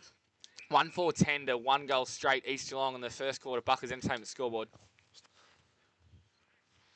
Back up again here. Nolan down. Winning the ball coming through was Ollis, although he got tackled. It was well done. Coming back the other way was Culliver. Sends the ball inside 50. Got to defend gallantly here is Simons, and then he gets wrapped up. How does the umpire see it? No prior opportunity. Well umpired on that occasion. 1 goal apiece in this first quarter. Ball up again here. 45 out from Werribee's goal. Nolan got the ball down. It was beautiful hands from Ollis. That was lightning quick. And then they've got the numbers here, Werribee. They should be able to sort it out, though. It was good work from Steele to even the contest. Comes in the middle of the ground. They've still got the numbers, Werribee. Handball forward now. Wasn't the best, although Chesterman does really well. Sells the candy. Can he kick a goal? No. Just wide. So 1-5-11. Werribee Centrals to 1 goal straight East Geelong. 22 minutes gone. The Buckers Entertainment first quarter scoreboard. Just hope this doesn't bite them later on. Hey, it's going to bite them. Don't you worry about that, Smithy. So the ball now is going to be brought in from the fullback position. Go out wide. War towards Ezard. Needs to take the mark again. Couldn't do so. Ball goes over the boundary line, and we'll have a throw in, which will take place. Have a look at the difference in height there. They've got to find somebody. Why don't they have? That's what I'm saying. No, he's only up to his shoulders. Unless they put the coach back there. Look at the ruckman, yeah. Look, the only one is put Prismal back there. Ball, ruck contest. Daly taps it down to Low. Umpire said there's an infringement, and it's going to go to Paddy Daly, I think, for a hold. Why don't they put Daly down back and get someone else in the ruck? No, they've got Gilbert there, but you just leave things the way they're going. Handball goes off into the hands of Crennan, plays on, kicks into their forward line, in towards the full forward line. Kirk had it out the back, goes to Houlihan out the back, and that's what they needed. He turns and finishes. He's first of the afternoon. 2-5 now, Werribee Centrals. East Geelong are 1 straight goal. Buckley's Entertainment Centre, we have gone 23 minutes. You're right. It could come back to bite them. They've had probably a dozen inside 50s more than East, and they've actually dominated the first quarter. They've had 7 shots to 1, and they're only a goal and a bit in front. And I still think that's the score and end. So, you would need to kick another couple of goals, I would think. So East Geelong are probably still slightly in front if that win is going to be the difference. But, look, in the end, when East have that advantage, I think you're going to have to put Ethan Gilbert, who came down as a fullback, he's going to have to play on the big fella down there. Otherwise, they're in trouble. So umpire throws the ball up now. Back in the middle, Daly. Good hands out, although then a hack kick out of the air it was from Lempart. No one really won it now. They're going to go inside forward 50 here through Carlton. And a great kick and a good mark from McDonald. I don't know if it was intended from Carlton. I think so. Lowered the eyes, coming out, and McDonald, beautiful leading lane, and he's going to line up for his second goal from 35 metres out directly in front. Inverleith 23, North Geelong yet to score. Wow. Could be windy down by the sea, though. Yeah, that's it. They'd be blown off the beach down there. Here goes Josh McDonald to kick his second goal. He celebrates again, straight to the middle. Starting to get some reward for effort here on the scoreboard. Werribee 3-5-23 to 1 goal straight. We are 25 minutes gone. And the Buckley's Entertainment first quarter scoreboard. I come down and watch training, and that's the stuff that they do practice. But to me, sometimes it doesn't matter because there's no pressure on it. It looks beautiful. But I tell you what, he came out, Brad Carlton. He knew what McDonald was going to do. McDonald knew where it was going to go, and that's what they do at training, and it was done beautifully. So they have to do more of that under pressure, but that's a lovely goal. So back in the middle once more, this time Daly, ruck contest, back into the hands of Culliver this time. His kick smothered off the boost, some nice work there, defensive work. Now it was going to be picked up out there. Paddy Argy had it, lost it. Carlton puts his head over the ball, comes out, got the handball away to Culliver, outside to Camilleri. Camilleri inside 50, lines up, goes for goal, and that is another goal. So it was slow to get there first, but now they have 4. 4-5. Werribee Central's 1 straight goal. East Geelong, 25 minutes gone. Buckley's Entertainment Centre, first quarter scoreboard. And I tell you what, a huge contender for the Connectel. Yes, that's right. Connectel, goal of the day. And Werribee Centrals have just started to get their game together. The East backline has been fantastic till now, but because the ball has been coming in sporadically, it's been coming in not well, it's been coming in under pressure, and all of a sudden Werribee have found a way to get it in under no pressure, and it's given the forwards a real chance. Can you spell that word? Sporadicy. I'll give it to you because I'm not going to argue. Ball, as I said, back in the middle of the ground, and East Geelong now with some work to do. We thought they'd controlled it pretty well, but the run-on has started. Then ball again could come out once again. Carlton, high tackle, should be rewarded with a free kick and will be. So they're looking to move the ball quickly. He plays on. Carlton goes into their forward line. Houlihan caught behind. That free kick hold. Oh, I'll tell you what, he's lucky there. It was a hold. I reckon he was holding him. There you go. And you know how biased I am. I've got three Centrals jumpers on, 2 Seagulls and a teacher. But that was a hold every day of the week. The ball is going to go back to East Geelong. And from deep in their defence now, they're going to be looking to bring it out. As I said, I suppose not really any concern to move the ball quickly, but just to maintain possession of the ball. Long kick goes out towards centre wing. Melville, but out in front. Robertson sneaks in front and takes the mark. Like missing that, did he? No, not once he got there. Sees an option back in the middle of the ground. That was nice kick. The ball in the hands of Stevens. Handballs outside to Taylor. Taylor over the top to Vesti. Will he straighten himself up? Does so. Kicks towards goal. Won't have the distance into the pocket. Good spoil. East Geelong players come at it. And they were committed to it because they both went hard. And the ball's gone over the boundary line and we'll have a throw in beside the behind post. So as we tick towards 27 minutes in this first quarter, it is Werribee Central's 4 goals 5. They lead East Geelong 1 straight goal. That's the footy they can play, Smithy, what I've been talking about. Back in now, Mulville. Try to get the ball down. No. Umpire says there's a free kick. No. No free kick. So quick ball out. Might have been McIntyre got the kick. It's in a dangerous position if you're an East Geelong player right now. Now they get the handball out wide. Comes all the way back to Crennan to the goal line. Top, they got a foot to it. No, Camilo Saliba couldn't. So it's going to be another behind. And we're at 4-6 now. I thought the umpire paid a free kick too, Hutch. Yeah, I heard a whistle. And I hope he didn't because he wasn't one there and he didn't. 1 straight East Geelong. It's a 24-point margin this first quarter brought to you by Buckley's Entertainment. Although coming out wide now, Carlton's going to have the free kick and he's going to send them back in. There won't be too much longer to go in this quarter. Lowers the eyes, who kicks it straight into Beardsall. Now they can go. Here's an opportunity for East Geelong. Minari. He's going to hold the ball up, not move it quickly. They probably need to for a little bit, East Geelong. Just been smashed in the last 10 minutes as it goes out wide, trying to find Ezard, and he's going to get the free kick. It could have been for a block. He couldn't get his full run in there. He's got Sammy Lowe in the middle. He's not going to go there. He's going to stop and prop. He's got to go now. Now he sells the candy. That was beautifully done. Lowers his eyes now, finds a target. 15 metres. Yes, it is. So I think it's Nolan's going to have the shot from it'd be 50 metres out.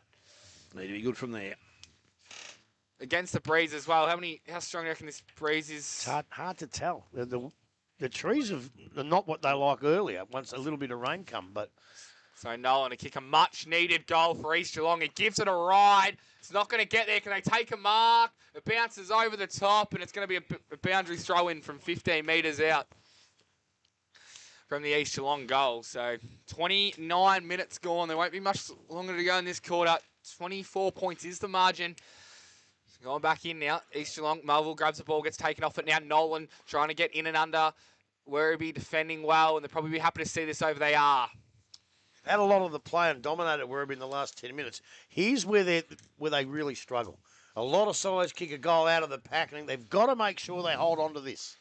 Melville, Staley, down, tapped right on the goal line now. They've got to be really careful. Was that in the back? The umpire says play on. The ball spills out and then gathered. So we'll have another stoppage. No more than 10 metres out from East Geelong's goal. See what I mean? The Werribee bloke taps it towards East goal. Yeah. It's fraught with danger. Over the top now. It was a decent tap coming through. Now they could have a shot on goal. Comes all the way back. It was an opportunity for Minari, although he couldn't get it out. Now Werribee should be able to see this home. Oh, it is on the full. So with 30 minutes gone, there won't be long to go. They want to get it deep inside their forward 50. This is O'Brien Henderson. He plays on, steps off his mark. He's going to go back. So they pushed right up here, Werribee. Good defensive, and it's going to go. Siren's going to go. So 4-6-30. Well, you're not going to kick it from there. 4-6-30, Werribee to 1 goal straight, East Geelong. 30 minutes gone in that first quarter. Brought to you by Buckley's Entertainment Scoreboard. Goal kickers to this stage of the game. Josh McDonald with 2, Houlihan and Camilleri both with 1, and for East Geelong, Ben Mulville is their sole goal kicker. We're going to take a short break, come back. We'll have scores from around the ground. You're listening to 94.7 The Pulse. Before you go, how competitive... McDonald's screaming at the umpire on the full. If he gets a free kick, he's got to kick it 80 metres. Yeah, good luck, son. You're listening to 94.7 The Pulse, your home of local football.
He's looking at some scores from around the ground at the present time. It is Bannockburn 5-3, 33 leading Corio 2-2-14. Out at the Gun Club, Winchelsea 1-1-7. Trail Geelong West on 2 goals 4. North Geelong are yet to score in Inverleigh 4 goals 5. Bit to see the scores out there at half time. Thompson at the present time 2-4 lead Anarchy 2-2. So a 2-point margin there. And the Belmont Lions are 1-2-8. They trail Bellpost Hill 4-3. 27, as you said. Werribee here took a long time to get themselves on the roll, but they are now 4-6-30, leading East Geelong 1 straight goal. Grubb started slowly, but worked their way into their game. Well, they did, and I think as you've just given all the other scores, with the way the wind is around all the areas, we will have to wait till halftime just to see how those games settle. And this is the same way. I really think Werribee have done themselves an injustice, to be quite honest. For 10 minutes, they look magnificent, and that's what I keep saying. They can play as good as anyone in the comp, but they can't quite. When they do it, they look good. But unfortunately, 4-6 with that breeze is still put them in some sort of trouble. Because really, 10 shots to 1, they should be 7 goals up. Not game done, but with a real chance. East Geelong now have the chance to kick a couple early, and there's nothing in it.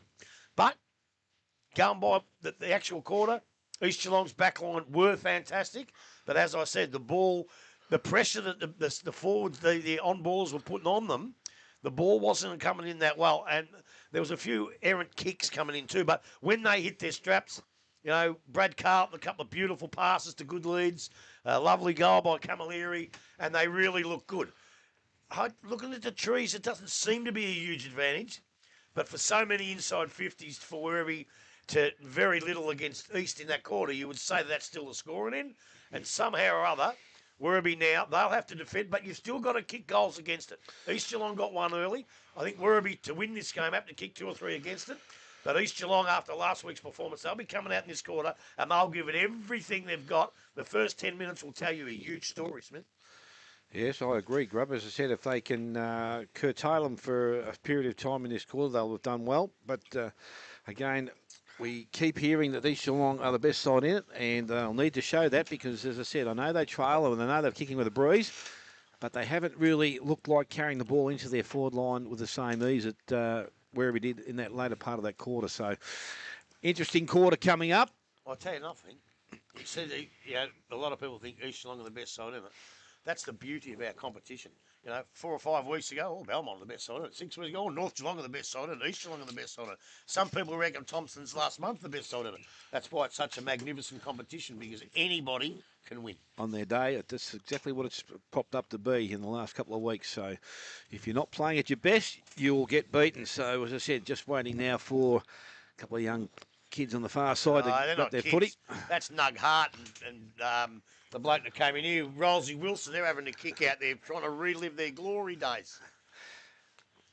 So a good 4-goal break at the present time to Werribee. Second quarter is underway, and we are about to start it. The ball is in the air. This is where they've been good, through the middle of the ground. Ball this time will come out. Mulville just puts boot to ball. Nice work. Comes out the back into the hand there of Zimmer. Kicks the ball off the ground. Went across towards the boundary line. McDonald leads in the race for the ball. He's going to be the first to arrive. Then over at it. Left it behind. Low handballs inside. Lemper looks up. Goes long into the forward line. Camilleri did nicely come across the front of the contest. Picks the ball up. Now has to get rid of it. What will the umpire do? Said he's gone. And a free kick will go to East Geelong very early, and that's Steele will be the recipient. And this is a positive start for the East Geelong side. So Andrew Steele just got to deal with the accuracy here. We go around the body. I think he's going to go that way. So he's going to go the right banana or the left foot right banana it is, and he has brought it back nicely. And that is a very quick goal within the first minute of the second quarter. And East Geelong were 1 goal. Now they are 2, and they trail Werribee Centrals on 4 goals 6. As I said, 1 minute gone, second quarter's Elders Insurance scoreboard. Well, I think my prophecy it could be turning out right, because that's exactly what happened, what I said at the quarter time break, Smithy. But look, Josh McDonald played a lot of footy. I said before what a fantastic footballer he's been. What's wrong with his hands? Your little toe poke at it, overrun it. Get your bloody hands on it, and the ball's still here. That was shocking footy, Josh. He's just telling Sammy Lowe, I was just trying to dribble it over the line with my foot then. Yeah, but you've got to get your hands on it. He was just telling Sammy Lowe, though. So the ball now from the middle of the ground. It's going to be heading out towards the far side of the ground. Beardsley rides, got a quick handball outside. Inside to McIntyre. McIntyre went looking for his teammate there. Put Nolan under a bit of pressure. Couldn't get clean kick at the ball. Lowe comes in. Didn't take the ball cleanly. McIntyre's back there working again. Now at ground level. Picked up. Camilleri shoots one over the top. Didn't clear the contest. It's going to be picked up by Nolan once again. Working pretty hard. There was a free kick being given. And it looks like it's going to go to Jake Nolan because he was either, I think, held without the ball. He got the ball out, so okay. he must have had it. Ball comes out the side now into the hands there of Monahan. I think it is on the far side of the ground. So he is now just in, so still inside their defensive 50. Player short, goes back to Nolan. So he's going to bring the ball clubroom side now. Kick has to be good outside. Put Mulville under a bit of a pressure there because he's got 3-on-1 out there. Surely he can't beat three of them. He's not going to. Ball can be picked up by Culliver. He looks up, goes back into their forward line, but he might win possession of it again. Went at it, overran it, tried to trap it, went back after it again. Ball now at ground level, cleared the contest, picked up by Lowe. He's forced over the boundary line. We're going to have a throw in inside their forward 50. We're talking Werribee's 50, and it's umpire to take charge of that ball. 3 minutes gone in this second quarter. 4 goals, 6 Werribee Centrals. East Geelong, 2 straight goals. Here's where you got to hold it in for a while.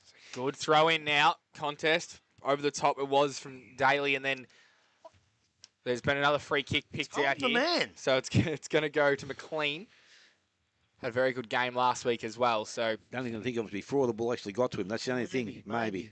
Had to be. So McLean goes down the line looking for Steele and Ezra. They've both come up with the ball now. Both flew nearly over the back it was from Robertson. Now, Tyre, can he gather the ball? He can. Went to ground. And was that insufficient attempt to keep the ball in? Don't No, good it wasn't. umpire. Great umpire. It was good umpiring. The Werribee players are appealing for it. No way known in the world. That's good umpiring. So the ball in just in front of us in the broadcast position here near centre wing. Well, down. It's a good tap.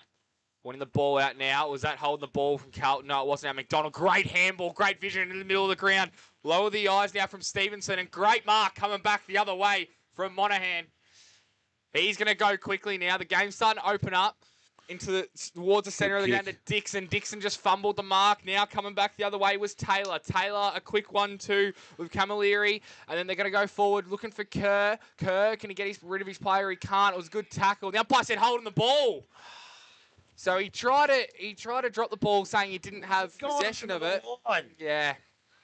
It's an interesting one as they're going to go down the line now. Towards centre wing, comes over the top. Quick hands now. They've got players. They can get it out here. McIntyre, handball back in. Didn't see the open players now. Beardsall, he's in trouble. He's in a lot of trouble. Umpire says holding the ball. And they got the ball forward. They had 2 or 3 running free as they're just going to send it forward here. Culliver's just not going to waste any time. Over the top now, maybe. Good mark. Taking the square. They're going to go quickly. Saliba's going to kick the goal. Coast to coast, Werribee. They're 5-6, 36 to 2 straight, 12. 5 minutes gone in this second quarter, brought to you by Elders Insurance. You know what I like the most out of that? I believe for Werribee Centrals to win this game of football, once they get it up in the forward line, Saliba's going to kick some goals. Right? He's done it all year. He's got to kick goals. He hasn't kicked one till now, so young kids get a bit frustrated. Prismal comes out and uses his body, not his arms. He uses his body, takes the mark, could easily go back and say, I'm the coach, I'm going to put it through. No, he gives it to Saliba. Saliba's got one. His confidence comes up, and I think that's a magnificent piece of football by Reece Prismal. So back in the middle of the go, once again, this time Daly up over the top, goes to Carlton, handballs out the back, went towards Crennan. Crennan on the right boot, goes to Chesterman. He's juggled the ball, he's got a bit of pressure from Dixon behind. Supporter rides through McIntyre, out the back now, Beardsall also there. He picks the ball up, flips the ball outside. McIntyre once again. Gee, it has to be a good handball, went to McLean, and they freed up some space now because Mulville has it in the back pocket. This is Austin, goes out wide looking for his brother, and he takes the mark outside defensive 50. So he's got some options not too far down the ground, but he's looking some longer ones now, I think. That's where he's going to go. Long over centre wing. Steele's got to be the option there. Ball where he gets pushed underneath the ball, and it's gone out the back and over the boundary line. We will have a throw-in Centre wing, far side of the ground. I tell you what, he doesn't give, like, you need Steele to take some big marks. You don't give him much of a chance when you kick the ball and it spins 45 degrees on in there. It's so hard to mark. It gives him nearly no chance at all. There was hardly any options of forward, though, was there? There was no movement. So But a good Daly, kick would help. Daly this time a kick, puts the ball down, goes back and he's got the handball received. And now he's been tackled, brought to ground, and again, without any prior opportunity, umpire is going to come in and take possession of it. Big difference in the ruck contest there too when they stand side by side. Yeah. Mulville, Daly again, able to get the ball down. McIntyre read it nicely off his hands. Ball goes into their half-forward line. We're talking East Geelong's half-forward line. Stevenson good enough to pick the ball up outside to Taylor. Taylor on the right boot goes back towards centre wing. Coming up, Prismal at it again, takes the mark. Little quick one. Not too sure whether he should have taken a little bit more time. Put his teammate under pressure, but Carlton was good enough to do the work there. Went to kick it, then decided he was going to handball, put himself under pressure. He's won the ball back again and goes into their forward line. Houlihan wanted the ball to get out the back, couldn't do so. Got to go and for it's now been tapped back over the boundary line. So good defence there from the East Geelong defence in Dixon, and it's going to be on the far side. It was, but he tried the old out the back Alan Jakovic stuff. You've got to go for the footy. But I tell you what, yeah, Daly's a lot taller than that bloke, but McIntyre down there reads it pretty well too. So the ball thrown again, back in by the umpire. Ball out the back. Daly taps it back towards the front of the contest, leading the race for the ball. It's going to be picked up, cleared away out there by Minari. He goes round the body, left boot, unfortunately a little bit wide. Free kick going to the Werribee Central side. Taylor on the far side brings the ball back in. Stevenson's made some good position. Can bring it across to McDonald. Got a short option up through the middle. Camilleri. No, it's not. It's Murdoch has it. Murdoch now with the ball. Just forward of the centre circle. Running player coming through. Donnan decided not to give it to him. Now goes out wide. Kick was good. Houlihan this time stands on his feet and takes the mark. His opposition player, Renolis, fell over, and that made it a little bit easier for him. So he's now outside. He will kick from inside 50, but I reckon this will take his very best to get the goal. I just think he just stopped and said, well, I'm going to have a shot. I think he should have been looking for some options. This is a tough kick from there. Although, I must say, there were no options coming when he did look up. So Houlihan this afternoon has one. He runs out, gives himself every bit of leverage he can get, hooks it back. I'll tell you what, not too far about a shot. Semi-low decides to push it through for a minor score. And so it's now 5-7 to the Werribee side. 2 straight goals East Geelong, 9 minutes gone. Elders Insurance, second quarter. McLean to return the ball for East Geelong here. Looking straight up the guts. He goes towards that direction. It's going to be an even contest. Great mark taken over the top. They're going to wheel and go here inside the forward 50. Ezard's there. It's a 2-on-2.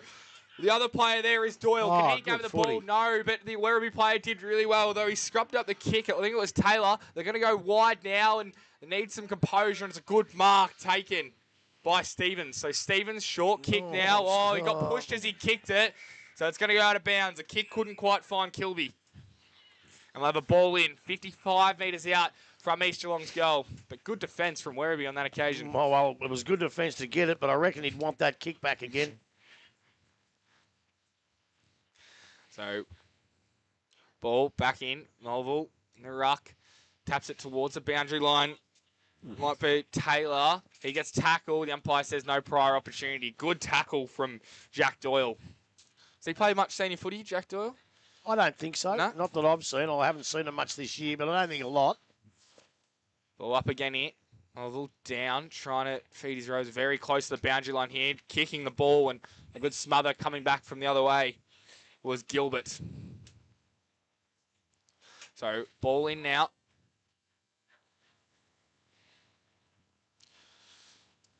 Ball's back in. Mulville versus Gilbert. Mulville just won the ball. Sends it inside forward 50 for East Geelong. He got to defend well. It's rolling towards the goal line. Last line of defence here for Werribee, and the ball's going to beat them all. So Blake Taylor couldn't quite cover the ball as it goes out of bounds. We'll have a stoppage 15 metres out from the East Geelong goal. Idiot. Alex is an idiot. He always tells me, oh, what's that phone? Don't let it go off in the box. And the idiot's texting me. Back in now. Gilbert versus Mulville. It was a short throw in, so we'll have it up again. So 11 minutes gone in this second quarter. Back in now. Mulville and Gilbert. Very contested footy here. Throw a blanket over 10 of them. Good tackle from Gilbert. Umpire says no prior opportunity. Play on.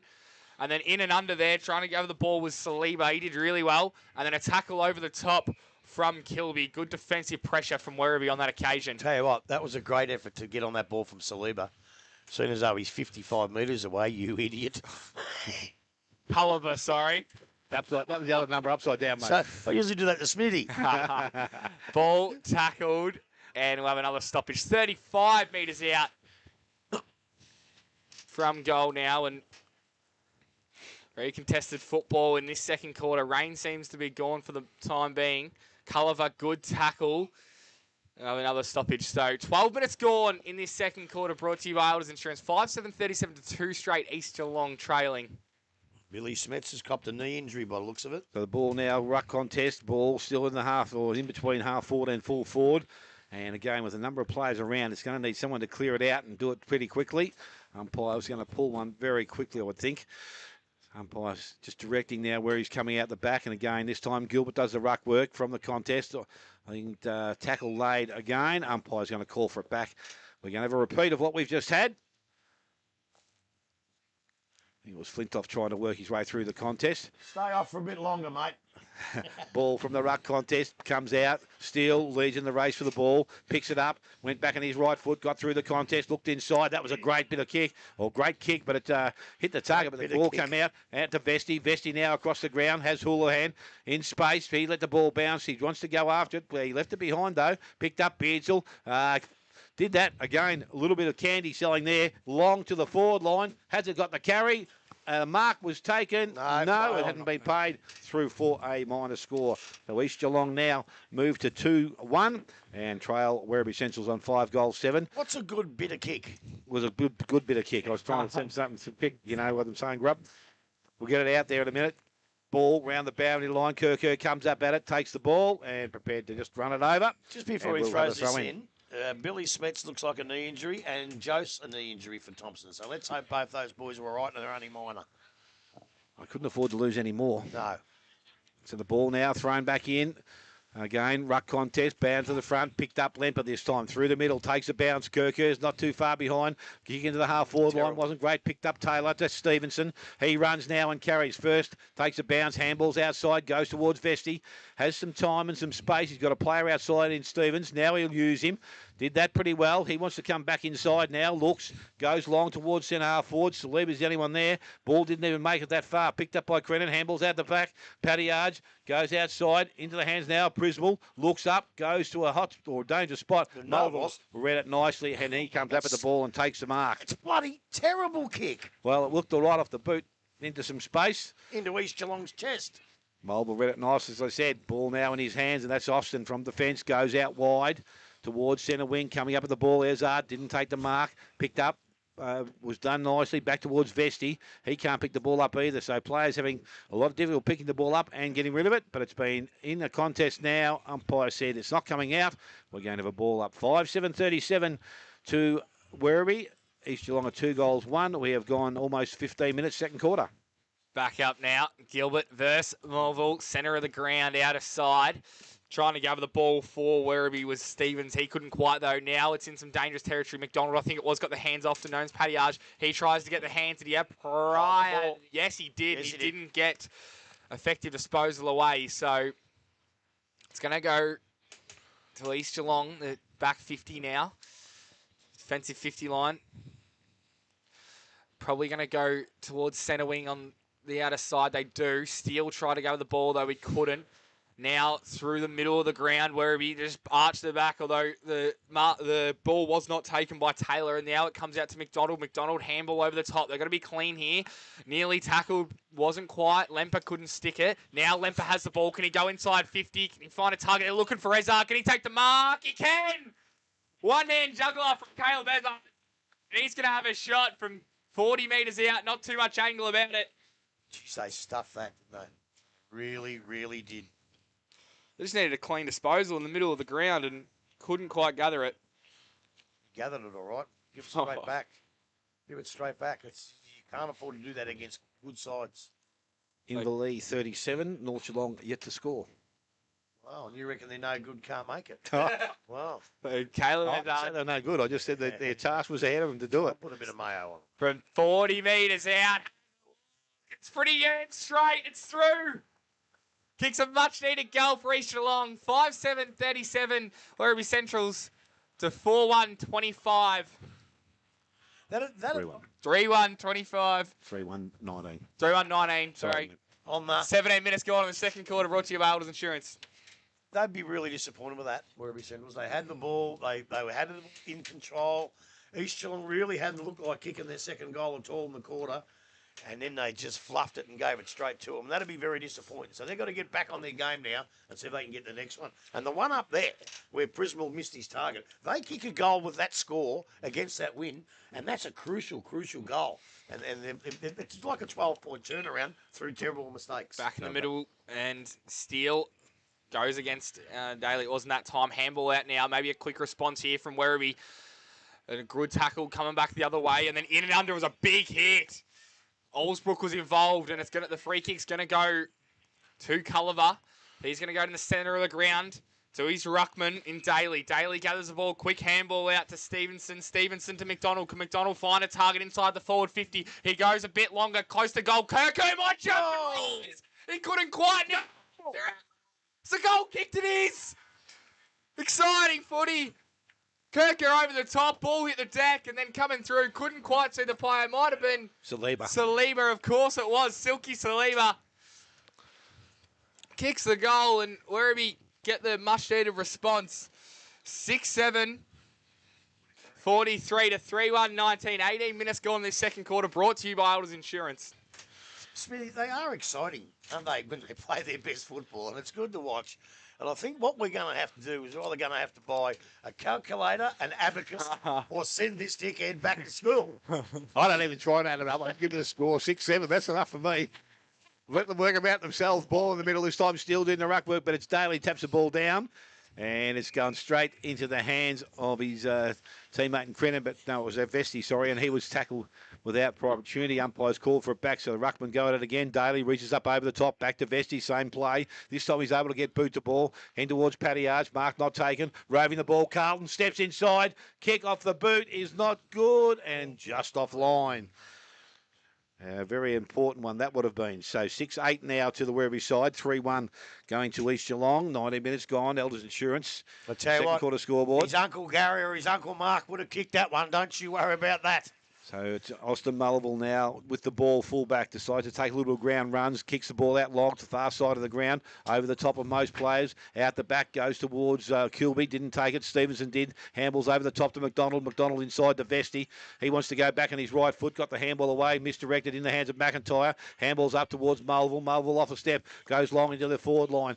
Taylor's out in front this time, and he will take the mark. Didn't give That's the only way much he's of a going to chance. outmark him, Smithy. Well, it didn't give much of a chance. Outside he goes towards Donnan. Donnan over the top now. Player further down the ground. Kick wasn't good, and it might have been an infringement there. Umpires let things go. Culliver around the body. That was very clever.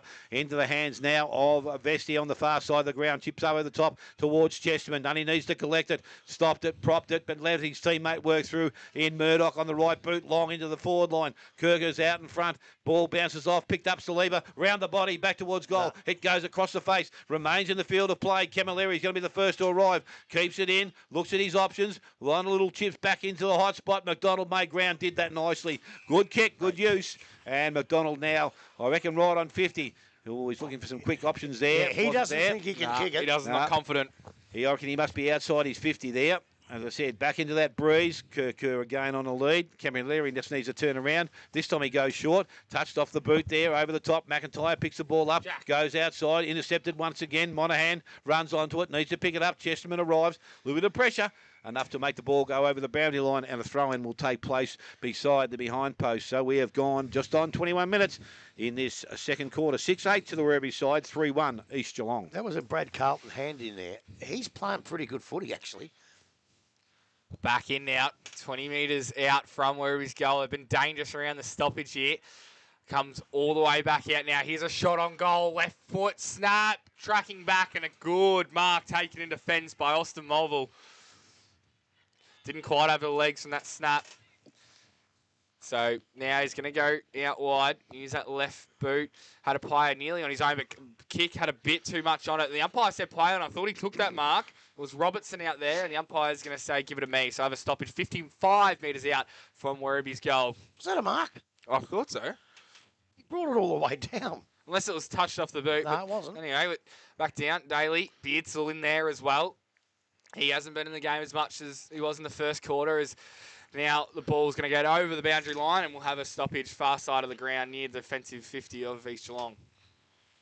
North Geelong are on the board, one behind. Third. One behind. And Belmont now are only 8 points behind Bellpost Hill, and Thompson trailing by 20 points against Anarchy. Wow. Now, Daly, and it was against Steele, I think on that occasion. Ball brought to ground, we'll have it on a stoppage near the centre of the ground. Well, it sounds like to me they've only got 2 on the bench for their rotations. No, I've heard Jose has come back on, so he had a bad knee injury, but he's come back on. I was actually the one who texted you that as well. So a player thrown to ground now. He's giving it, holding the ball instead of in the back. I Interesting. don't think so. Carlton's going to have the ball 50 metres out. He's got a couple leading at him. One's Kirker, one's Houlihan. He wants it long down in the square. He might go to one on, one out. If Houlihan can jump and take the mark, he brings it to ground now. Coming through was McIntyre. Houlihan has a shot. It got smothered off the boot. Sammy Lowe's there. They've got to defend well here. East Geelong coming out. Handball involved was McLean. And then Sammy Lowe, and then back to Sammy Lowe. It's going to be now. And then, really well worked out with the hands there. Comes to Ezard. Can he make a contest? He can. Brings the ball to ground. Werribee win the ball back, but that's holding the ball. Right. Yeah. So they've got to get back quickly. They've got Josh McDonald's run back in the defensive line. Go back. Beardsall in the middle of the ground. He's going to go quickly. Gives the ball out to McLean. Can McLean find a target? Oh, that's a free kick. Steps. He just jumped straight into it. Comes up Zimmer trying to go with the ball. Might have been a free kick, and then this one might be out of bounds on the full. It is. Just in front of us in the broadcast position here. He's not going to pay it. He's paid a throw in. Oh, he's paid a throw. Oh, he's paid a throw in. I thought this kid indicated it was out. He's paid a throw in when it was actually. No, the young kid here indicated. The young kid here indicated it was out in the full. Yeah, he said it was. It was out in the full. Yeah, absolutely, mate. Look at the video. So Dixon has the ball now for East Geelong. Dixon's going to go long, send him inside 50 for East Geelong. There might be a fly over the top. Oh, nearly. Not quite now. Got to defend here. Is Werribee, although it's caught in the tackle, got the handball out. Now Zimmer went inboard. He might get it back. Here's Zimmer. Can he find a target inside the 50? It's a beautiful kick. Oh, no. It's dropped. Oh, no. Coming through. What a spin. Coming back the other way from Camilleri. That's hurt him. He's going to get the 1-2 now. Chessman over the top. Camilleri keeps running. What a dash it's been from the kid. Goes down to Kirker. Kirker one-on-one. It's going to be in the path now of Gilbert. If he can keep the ball in, it's going to go out of bounds. And some exciting football here at Galvin Park. 6-8-44, 3-1-19. 25 minutes gone in the second quarter, brought to you by Elders Insurance. That one's hurt him pretty bad, that one. That was the goal coming up. Yeah, that was pretty easy, that mark. Just had to take it, settle himself down, but got to do the first thing first. That's mark the ball. That's ball exactly throw back right. in. Umpire Daly down again, goes to Carlton. Out the back he goes to Camilleri. Ball may have been a little bit high, but he did No, he slip ducked his down. head. Yep, ball from Dixon goes towards his teammate there in Beardsall on the right boot into the half-forward line. Taylor's done that nicely. Trapped the ball, went after it himself, got it, picked it up, ran through the contest, got the handball away. Good work, Donnan outside now, running through. Stevenson looks up, long into the forward line. Didn't favour his teammate there. Out the back, McLean will see the ball, and he will take it over the boundary line. A throw-in will take place. And we're about 20 metres around from the Werribee goals. I'll tell you what, when you do your votes later, if it keeps going like this, don't forget McLean. The job he's doing on Kirker at the moment is fantastic. So the ball now thrown back in by the umpire. Again, ruck contest, down to the front it comes. Picked up out there, Monaghan over the top as far as his teammate out there and O'Brien Henderson. He tried to get the ball out of the contest, couldn't do so. It still sits in there. Saliba tried to get a quick kick out of it. McIntyre, he'll pick up, he'll deliver the ball. Does so, Beardsall in space by himself. So on the far side of the ground, in between half forward and the forward pocket, kicks outside to Mulville, just has to get the favourable bounce. Got one, looks up, kicks long into the forward line. Ezard out the back, needs to run onto it. Lemper's there. Who will arrive first? Good work again by Taylor. Sees the ball through for a minor score. So East Geelong now are 3-2 and trailing Werribee 6 goals. Charles 8. Ball brought back in quickly. Mark is taken out there. Maybe Stevenson, or is it Kilby? No, Stevenson goes back into the hands of McDonald. McDonald across the ground. Taylor, no, it's not. Yes, it is. Yep. It's out there by himself, so he chips the ball further afield to Culliver. Runner inside Donnan. Didn't use him. Little chip over the top. Now he will do so. Runner outside. He's got him, and he will use Camilleri. So he's got the ball, defensive side of centre wing, chip up towards Gilbert. So they're maintaining possession of the ball and doing it very nicely now because they've got themselves outside their 50 and up towards centre wing. His kick, Gilbert, long into towards their half-forward line. Paddyard's up too early, far too early. Ball out the back. He kicked out there by Houlihan. That's a good pair of hands by Kirker, and he took the mark inside 50. McLean can't do much about that. Can I ask you a question? Yep. That fly from the Werribee player on the wing. Yep. Is that yep. What do they call it? Not a fair attempt, unrealistic attempt. That's it. Should have been a free. Absolutely. I think so. Every day of the week. I think so. And I'm not just saying that to try and be unbiased. I think so. No. When a bloke flies, doesn't go near the footy, And it's an unrealistic attempt. Yep. It's a free kick. So Kirk, I hate saying it for the mighty Centrals, but I have to. Kicked the ball in. It's going towards the goals, going back, and that's a good mark out there by Gilbert, who's taken the mark. Who said Gilbert's not going to do much down forward, Smithy? No, I didn't say that. I just said he was a better option down back for him. No, I did. Oh, did you? When I said who... Well, that's all right, because I can remember saying, but I did say he'd be better suited back on their talls. Yeah. But he's taken a mark, and he could change all that now. A kick round the body is okay. He likes it. He's got his first of the afternoon, the 7th now for the Werribee side. They are 7-8. They lead East Geelong on 3-2. We have gone almost 28 minutes. Elders Insurance, second quarter. Look, I think a big part of it, as I look over there and see the 7'6" difference, this quarter, they just haven't given it to Ezard in the air. Yeah. And when they do, he'll mark it. And he'll be a danger. Get a free kick. Yeah, he'll be a danger. But when they just miss him and the ball hits the ground, Brodie Taylor has been sensational getting the ball back out. He's a magnificent. He's playing magnificently. So East Geelong have got to make sure, even if it doesn't quite go to him, just put it in the air near him, because that's the way that Ezard will beat Taylor. And if he doesn't, Taylor will beat Ezard every time when the ball hits the deck. So it's Mulville versus Daly now in the middle. Coming through. It was a big hit. Carlton, though, still got the ball out as he always does. Ball trickling towards. Oh, coming through. It was beautiful by McLean. He gets the handball out. Might get the 1-2 of McIntyre. No, McIntyre goes himself. It's a siren goes for half-time. 7-8, 50 Werribee Centrals to 3-2. 20 East Geelong, leading by 30 points is Werribee. 28 minutes gone in that second quarter, brought to you by Elders Insurance. So goal kickers to this stage of the game. Salibra has 2, McDonald also with 2, Houlihan, Gilbert and Camilleri with 1. And for the East Geelong side, their 3 goal kickers are Mulville, Ben, Caleb Ezard and Steele. So we're going to take a short break and hopefully come back. Scores from around the ground, and there's some interesting games being played this afternoon. You're listening to 94.7 The Pulse, your home of local football.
The third quarter, brought to you by P&R Food.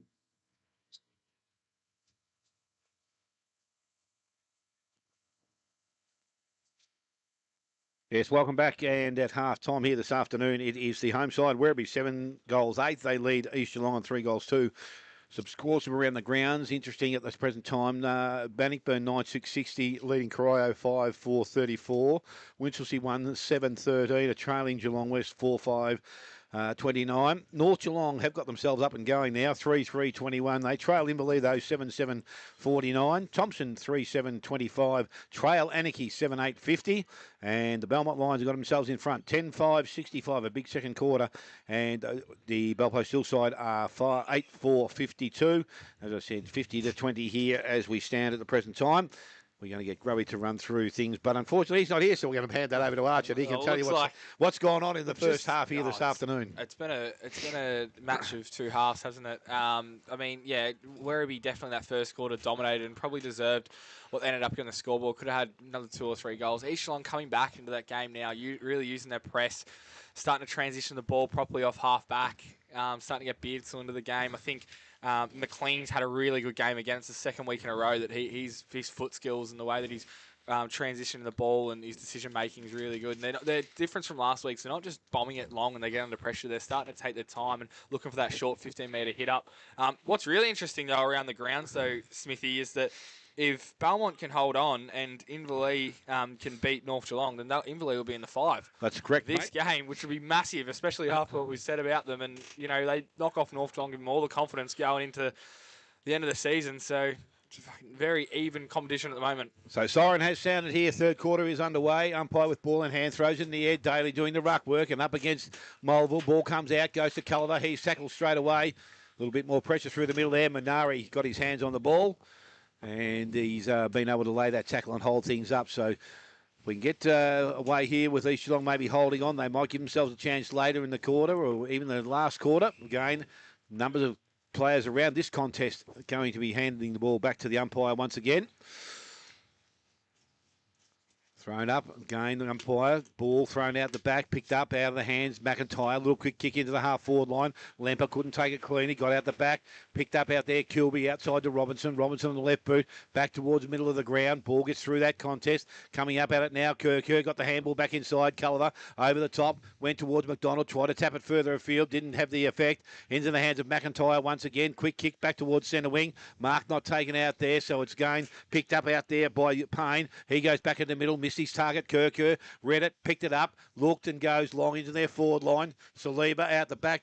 Dixon didn't even try and mark that. Put it into the hands of Lowe. Lowe got the handball back inside to Nolan. He was taken and put a bit of pressure on. Again, East Geelong have to work overtime here. Ball from Lowe goes back outside. Minari gets it. Stretches himself and goes into the half-forward line. Kicked too much on it. Coming up, Ezard at the ball. Tackled by Kilby. Ball comes out. Did that nicely, Kilby, able to put a bit of pressure on. Again, there's not one clear passage of play at the present time. Someone's going to have to take it in their own hands. McIntyre, he was tackled. Ball comes out. Good tackle. Paddy Arch picks the ball up. Houlihan looks up. Little chip into their forward line. Coming at the ball this time was Monahan. Got the ball to ground. Picked up out there by O'Brien. Henderson to Dixon. Dixon over the top. Went to Lowe. Lowe steps back inside. Not too sure he was looking out, but the kick wasn't great because Culliver coming the other way. Picked it up. He was taken without the ball. May have been a sling at the same time, but it's going to be Culliver with the ball inside or just on centre wing. Looks to go longer into their forward line. Kerr was up. Oh, that's against Kerr. Could have been a bit of a care there. He took his eyes off the ball, pushed the bloke out in the flight of the ball. Yep. No attempt whatsoever to mark. East Geelong free kick every day of the week. The umpire was right there as well. The ball has gone down. And it's going to be, I think must have run out of bounds. I wasn't watching it after the contest. So the umpire has made his way down there now. Some interesting scores at half-time, Grub. East Geelong, Belmont Lions in front of Belpost Hill. And Anarchy about 20 points up on Thompson too. So, and Inverleigh still doing it by about 20 points there. So Houlihan was doing the ruck work this time. I'm guessing there's a bit of wind in that game as well. Cryo, Benno? About 30 points, I think, Bannockburn at this stage. And East and Westover Winch. Wow. By much? Yeah, 23 or 4 goals, 3 goals. Okay. Top of the square we are here, and the ball is to be thrown up once again. Looks like Houlihan doing the ruck work. Mulville doing the ruck work also. Taps it back out towards the boundary line, and this time he'll be able to set up once again. So we have gone just over 3 minutes in this third quarter. It is 7-8 to the Werribee side, 3-2 East Geelong. The boundary umpire will cover the ball. We'll have a ball in no more than 20 metres out from Werribee's goal now. Ball down. Melville couldn't quite. Might have been in the ruck for Werribee. There's a free kick, and it's going to go the way of the Werribee Centrals. It's going to be a shot for no more than, is that 20 metres out, pretty much on a slight angle. So it should be the first goal of the second half. The player is going to be Regan Vesti, who had a very good first quarter. He's not going to waste any time. Slight breeze to contend with. Pretty sure he'll be going for that left goalpost. Let it come back a little bit. He kicks a little bit to the near side, but he's kicked the goal. He kicks Werribee's 56 to 3-2-20. And no more than 5 minutes gone. And this third quarter brought to you by P&R Foods. Geez, they were just handling it pretty well down there. They were pretty cool in defence, East Geelong. And young O'Brien Henderson, I feel for him because I know you've got to go in hard and you've got to do the right things. But by crikey, to give a head-eye free kick down there, it's really cost him a goal. So he'll have a good look at himself. But, you know, as I say, it's hard not to, but you've really got to be so careful in so close to goal not to give a free kick away like that, especially with the games at this point. Back in the middle, Daly and Melville. Melville's had the ruck responsibilities for most of the day. McIntyre with another clearance. He had 25 of those last week. Up and under kick, nearly a good mark taken, and now the ball, is it going to be advantage? Taylor. It is. So Taylor goes wide, looking for Houlihan. Ball gets punched out of his mark. Kirko's there as well. Can't quite. The ball's going to be hurried over the boundary line by Taylor. So have a ball in just in front of us in the broadcast position here. Looks like Houlihan and Saliba are the two deepest forwards for Werribee. Back in now, Daly and Houlihan. Daly obviously with the size advantage. Taps it in the path of Payne. If he can have the ball, he does, but he gets wrapped up instantaneously. So it's a good tackle laid by Stevens, and we'll have another ball up near the centre of the ground. So up again here. Down, trying to go from Daly. They might get the ball on the outside here where without the numbers, although it was in and under hard by Jack Doyle, so he creates a stoppage, and it was well done from him on that occasion.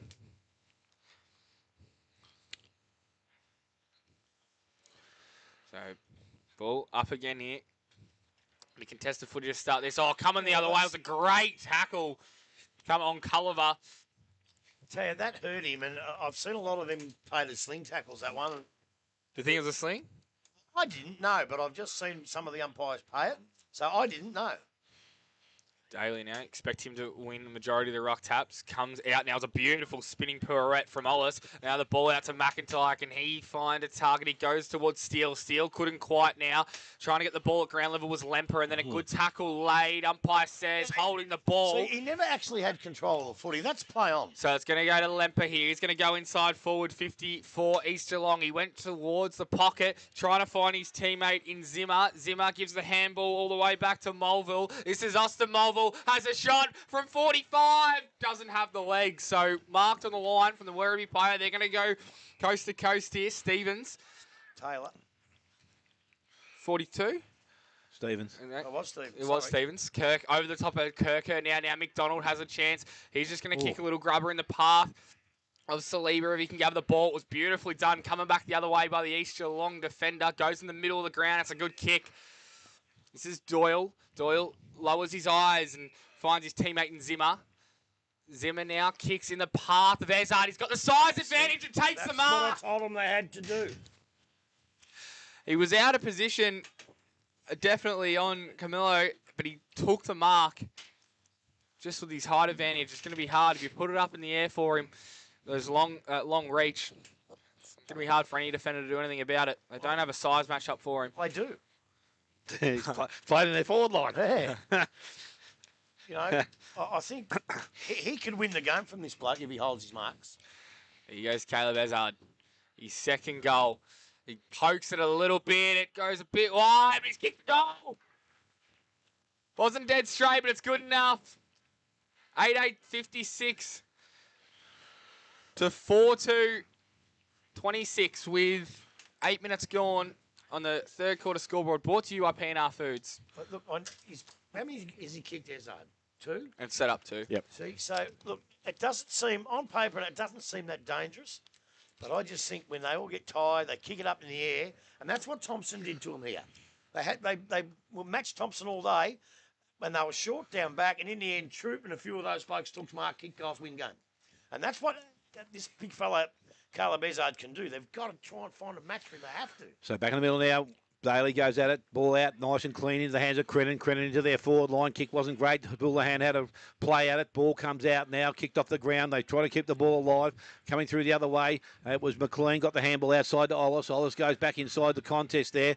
Put the teammate and Nolan under pressure. That is now holding the ball. Had the prior opportunity. And Carlton now, recipient goes into their forward line. Good, quick kick, and the mark has been taken out there by Kerr. Off to our hand to McDonald. McDonald into an open goal, and he finishes. His third of the afternoon and the ninth for the Werribee side. They are 9-8. They lead East Geelong on 4-2.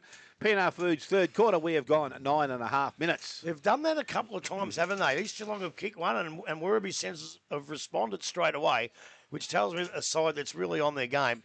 But you've got to be a little bit, I don't know if it's lucky or fortunate or whatever, but Kerr comes out and takes a mark. A bloke runs past him, and who is it? McDonald. A bloke with a wonderful left foot. Right side. You give that to a right footer, and he's got to steady and get pressure on. Left foot, bang, goal, and that's really good footy from Werribee Centrals.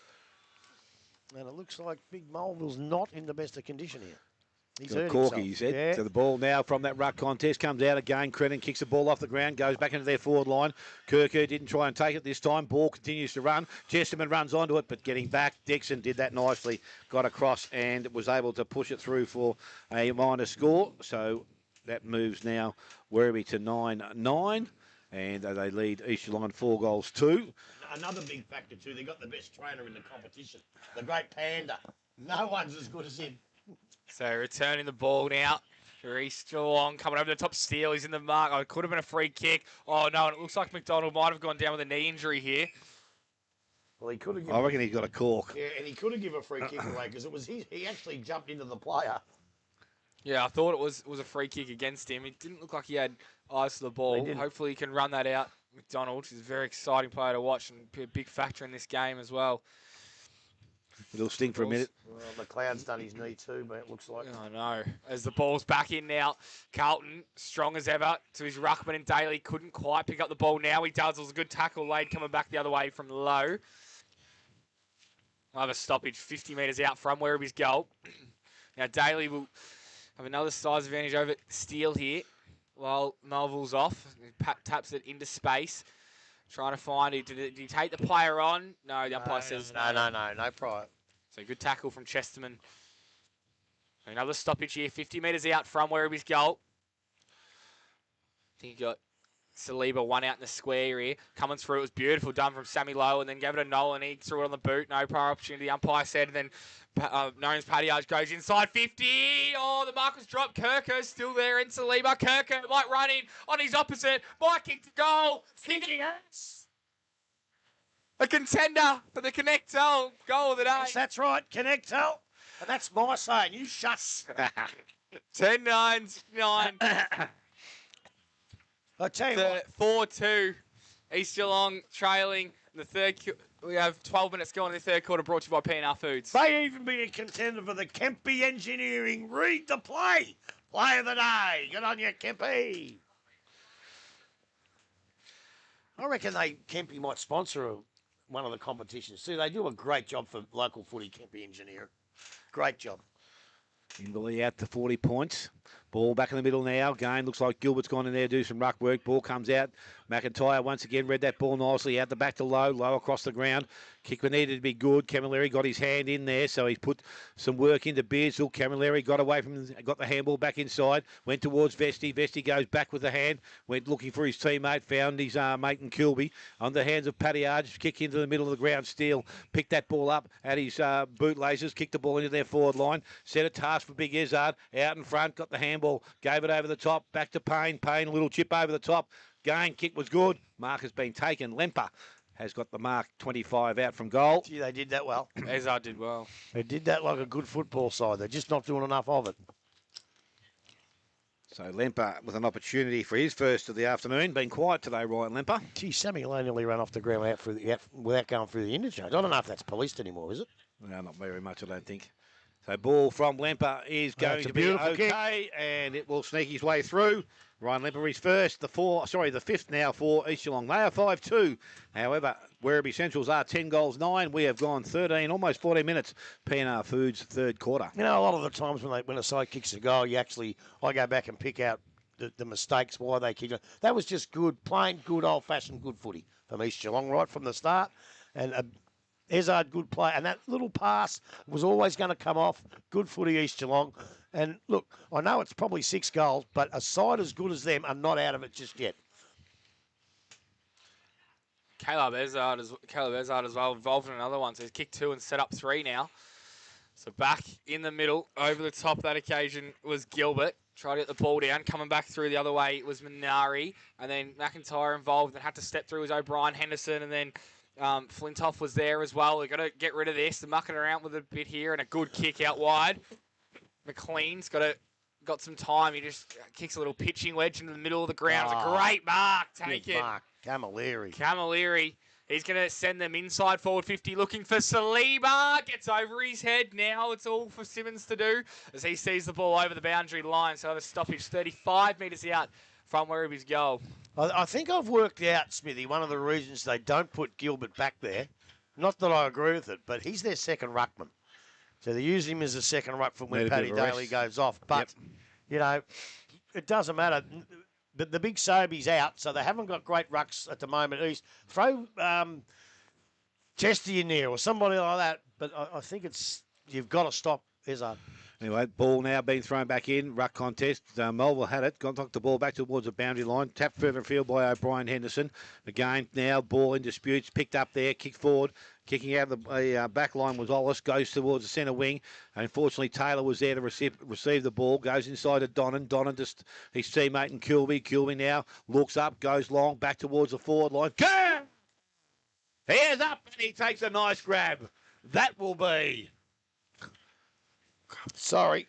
Mark of the day. Missed it. And the big man flying.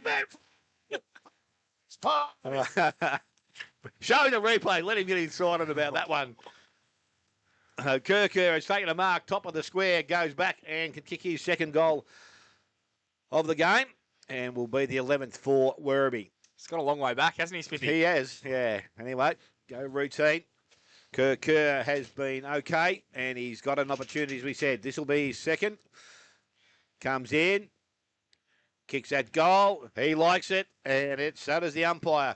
The 11th on the board now. 11-9 for the Werribee side. 5-2. East Geelong, 16 minutes gone. PNR Foods, third quarter. I don't know whether that wind's doing that much, but if Werribee Centrals keep answering and kicking goals, there's got to be a point where we see that East can't get back. I reckon that point's just about reading. Well, that's what I'm saying. So I think against this breeze, East may have to kick 2 or 3 now. Yep. Mulville's got a corky, but he's back out there. Sammy Lowe's not moving the best he has. He's not.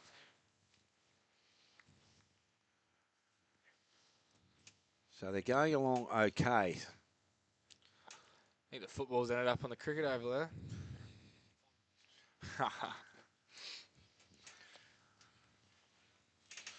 Any more updates, Grub? I'm answering a text from my wife, if you don't mind. My lovely, beautiful wife, who I think's now listening. Bannockburn 61-34 to Corio.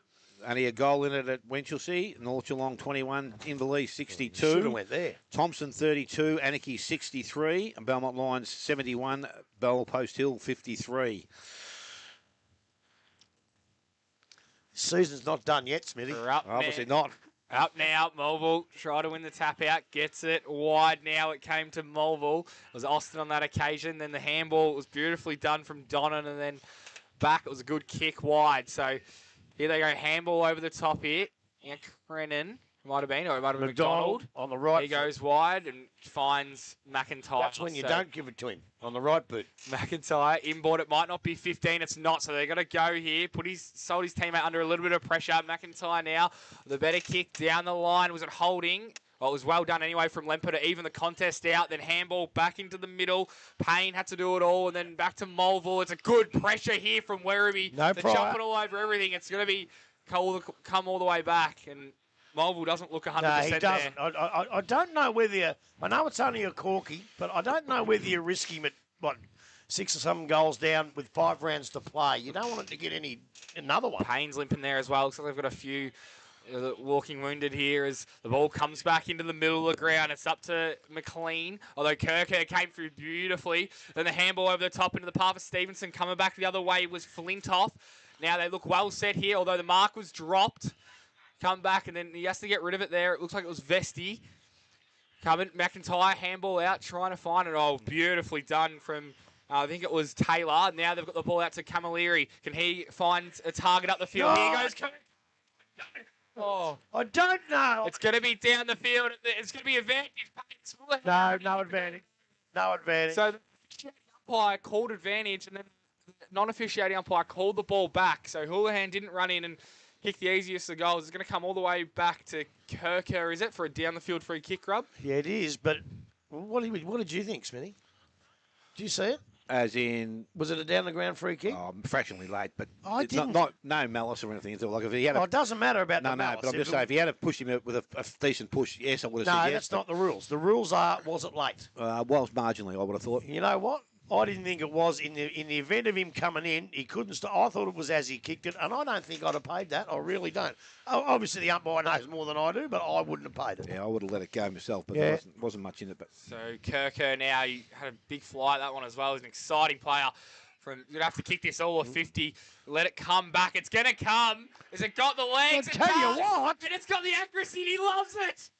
12-9-81 to 5-2-32.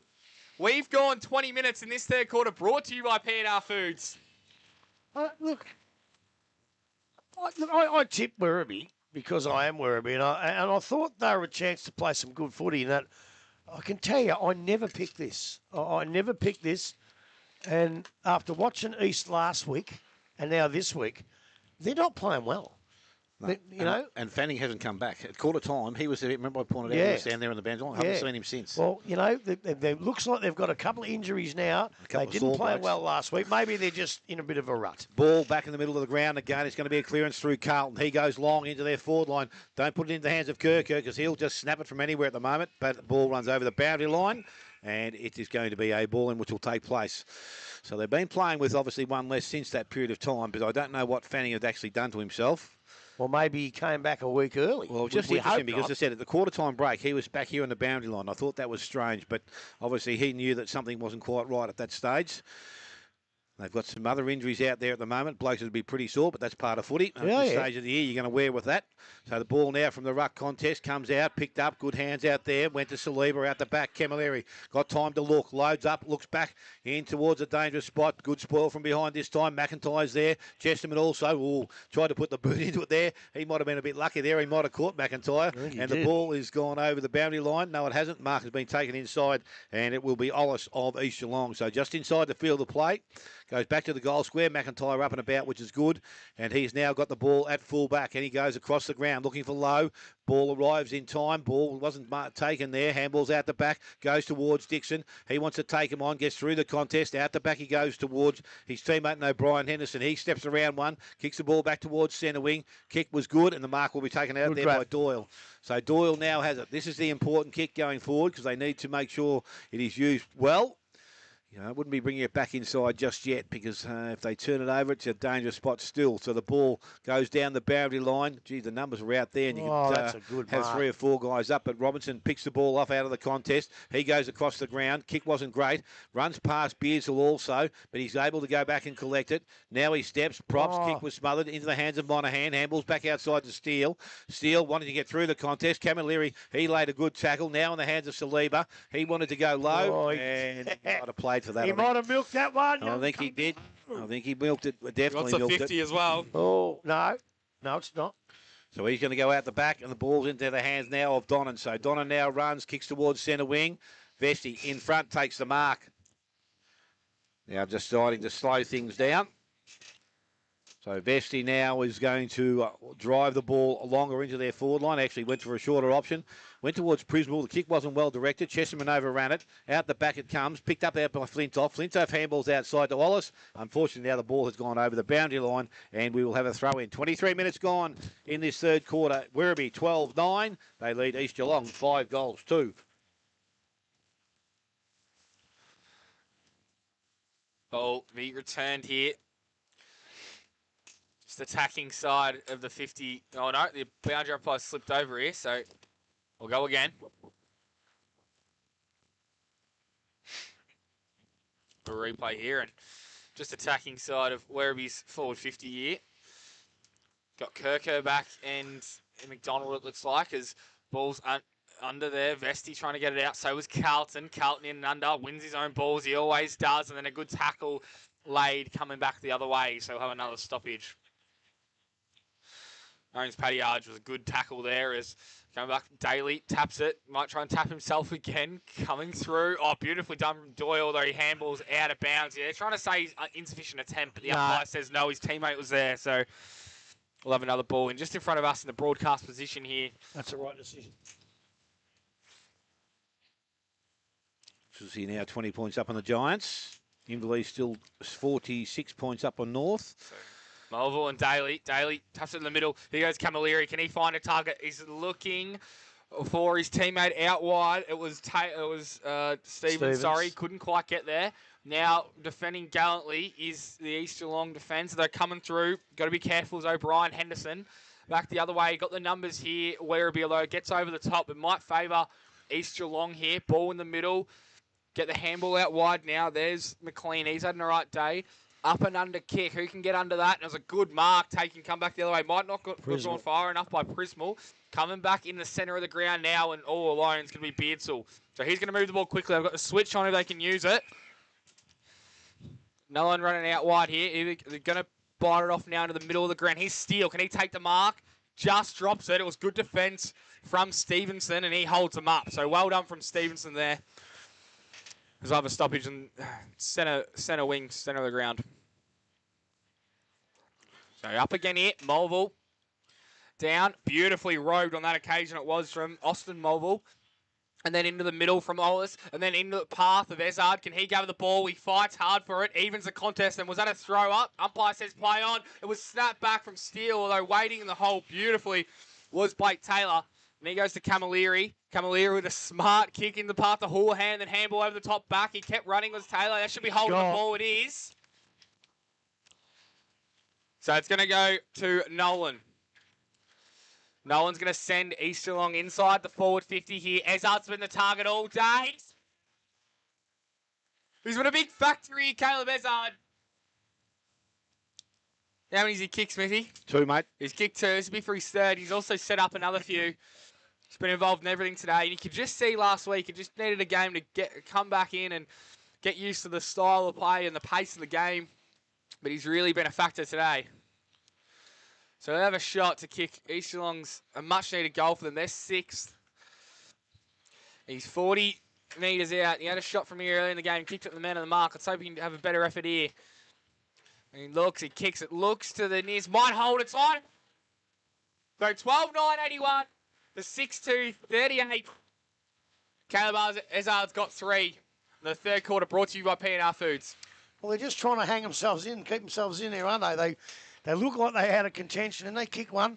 What they've got to do now is kick another one. They can't let Werribee Central respond like they've been doing. Kick another one, give themselves a chance with a slight breeze in the last quarter. I think he's responded beautifully, Caleb Ezard. He's contested well all day. Not just the marking and the goal kicking, but also... Mate, he's playing on a bloke 6 foot shorter than him. He should be doing that. Doesn't take it away from him, though. No, it doesn't take it away from him, but he's doing what he should be doing. He's got Robinson back on him now, so that's been changed. So the ball now from that ruck contest. Gain picking out Vesty. Handballs outside. Crennan in space by himself. Went out the back towards Camilleri. Off a step. Looked back inside. Bad Check kick. wasn't well directed. Mark being taken there by Mulville. That's Austin. So he's now got the ball. He wants to chip the ball short. Coming up at him. Mark will be taken out there by Ollis. Got the handball back inside. Inside also by hand of Beardsall. He goes looking inside again. Zimmer putting himself under a little bit of pressure. The side, Sam Lowe just to kick the ball into their forward line. Coming up with the ball. Lemper didn't take the mark. Murdoch did nicely, trapped the ball, and then he was tackled. Umpire will ask for it back. So who's got Steele? Has he gone on the ball? Is he out here? Steele was out. Here in the He middle. was he? Maybe he's put himself up on the ball. But from that contest, picked up by Culliver. He goes back towards centre wing, but Sammy Lowe read that nicely. Looks back inside. Kick had to be good and was okay. Mark has been taken out there by Ollis. So he's now looking at his short options. Goes to Beardsall once again. So he's just got some players further afield. He decides to go longer this time. There's a 3-on-1. So in front, Ezard, never going to take the mark with one hand up in front. Picked up by Mulville. Got the handball away. And no, it wasn't. It was Payne that had the ball. Got the ball out. Murdoch, he's tackled. Was given time to get the ball outside. Stupid. Picked up again this time to Kilby. He goes back towards centre wing. In front. Mark not taken. Comes out the back. Ball. He hasn't paid that, has he? Paid the mark. It's not even the mark. No, that wasn't a mark, that one. Simons has been lucky enough to be rewarded with that one, but we'll give it to him because the umpire said that was okay. From where we sit, not too good. Ball, rack, long, Daly, read that nicely, comes in and takes a mark. Player outside, kick. Oh, he's put his teammate under pressure. Stevens was okay, came to the ball. Got the handball out the back to Culliver. Culliver now handballs further afield to Vesty. Vesty can go over the top if he wants to. Decides to stop and prop now. Oh, he's gone off. Oh, he's asked the umpire. Geelong No. player coming to the boundary line as well. Looks injured. What's going on here? Oh, no, he's just taking it back to where he actually got the handball from, Okay. too. So now it's Vesty. He goes back inside to Culliver. Culliver wants to transfer play. He's come across the ground to Robertson. So they've got players this side of the ground. Will he use Donnan? Oh, I don't know where he was kicking to, but he's kicked it straight to the bloke who's playing on. Handball's back inside. Ezard goes inside to Lemper. Lemper to Doyle. Doyle's tackled from behind. Puts the ball out in front of himself, but Camilleri runs onto it. Another one of those fancy kicks along the boundary line. Worked okay, but went through Taylor's hands. Picked up by Beardsall. Back on the right foot. He looks to go back. Plenty of numbers back there, and the mark will be taken. So the ball now can be run out the back there by McLean. Goes across the ground. O'Brien Henderson came up from behind the ball, and that was a nicely weighted kick. Mark has been taken outside defensive 50, chips the ball further afield. Steele comes up at it, and he would also takes the mark. And he's going to transfer play back inside. That kick had to be good and was because Zimmer, I think it was, or it might have been Ollis once again, goes inside to Flintoff, gets the ball back, Ollis. Now puts himself under a little bit of pressure. This time it's Zimmer who gets the ball. He goes into the half-forward line, but Robertson, he has read that nicely, comes across and takes the mark. And is now looking for options again. So across the ground he comes back towards Donnan, clubroom side, as the siren sounds to end the third quarter, which will see Werribee Central go in at 12-9. They will lead the East Geelong side at 6-2. Goal kickers at this stage of the game are Josh McDonald and Kirker, both with 3. Cam Saliba with 2. Vesty with 1. Houlihan 1. Gilbert 1. Camilleri 1. And for the East Geelong, Caleb Essard was 3. 1 each to Melville, Steele and Lemper. Take a short break, come back, final quarter action. He's not too far away. You're listening to 94.7 The Pulse, your home of local football.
Welcome back. As I said, scores from around the grounds. We have Bannockburn at the present time. I'm just trying to update them again now. I've pushed the button.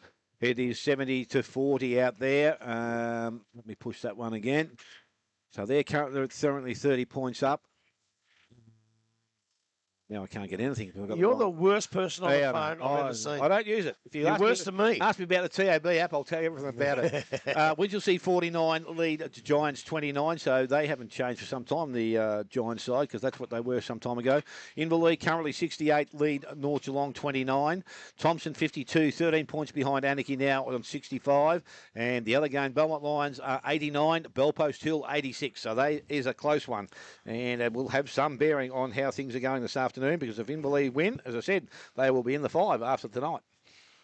Still got a tremendously hard run home. Oh yes, no, but that's there's as I said, when you go through at the start or 3 or 4 weeks ago and look at the side they had to play and the performances they were putting up then, I wouldn't have said that they could actually make it, but they're going to be there tonight, and might have to bite my own words. Well, you know the funny thing, and this is what I based my theory on. If they happen to get there, all they have to do, not worry about anybody else then, all they have to do is keep winning. Yep.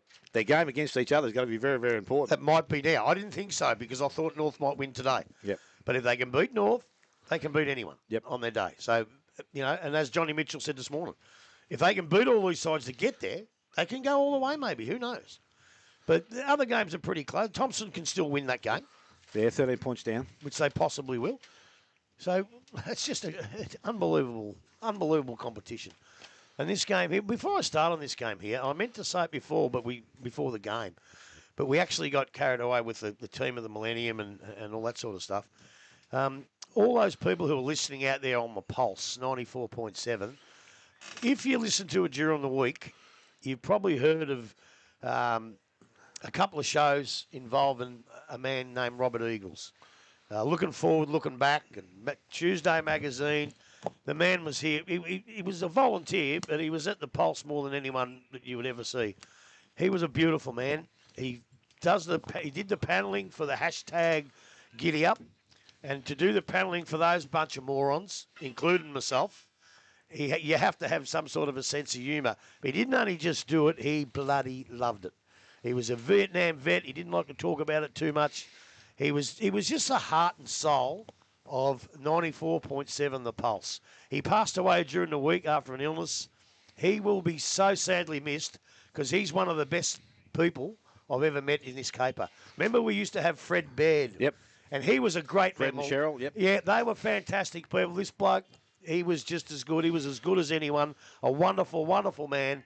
So, Sir Robert, rest in peace, mate. We're all going to miss you. Well said, Grub, and that is from the heart, that one. So that's very nice. As I said, I never had a chance to meet him, but obviously people speak very highly of the man himself. So here we go, final quarter, and we have got the Werribee Central side's doing it nicely at the moment. 81, they lead East Geelong 38. Ball from the middle of the contest again. Daly looks like he's going to do his own roving work there, but it's been picked up by Beardsall out to back to McIntyre. They will have to play with some urgency and get the ball going. So the ball comes out. Osbrook has taken the mark. So he now will spin and go, and he goes long into their half-forward line.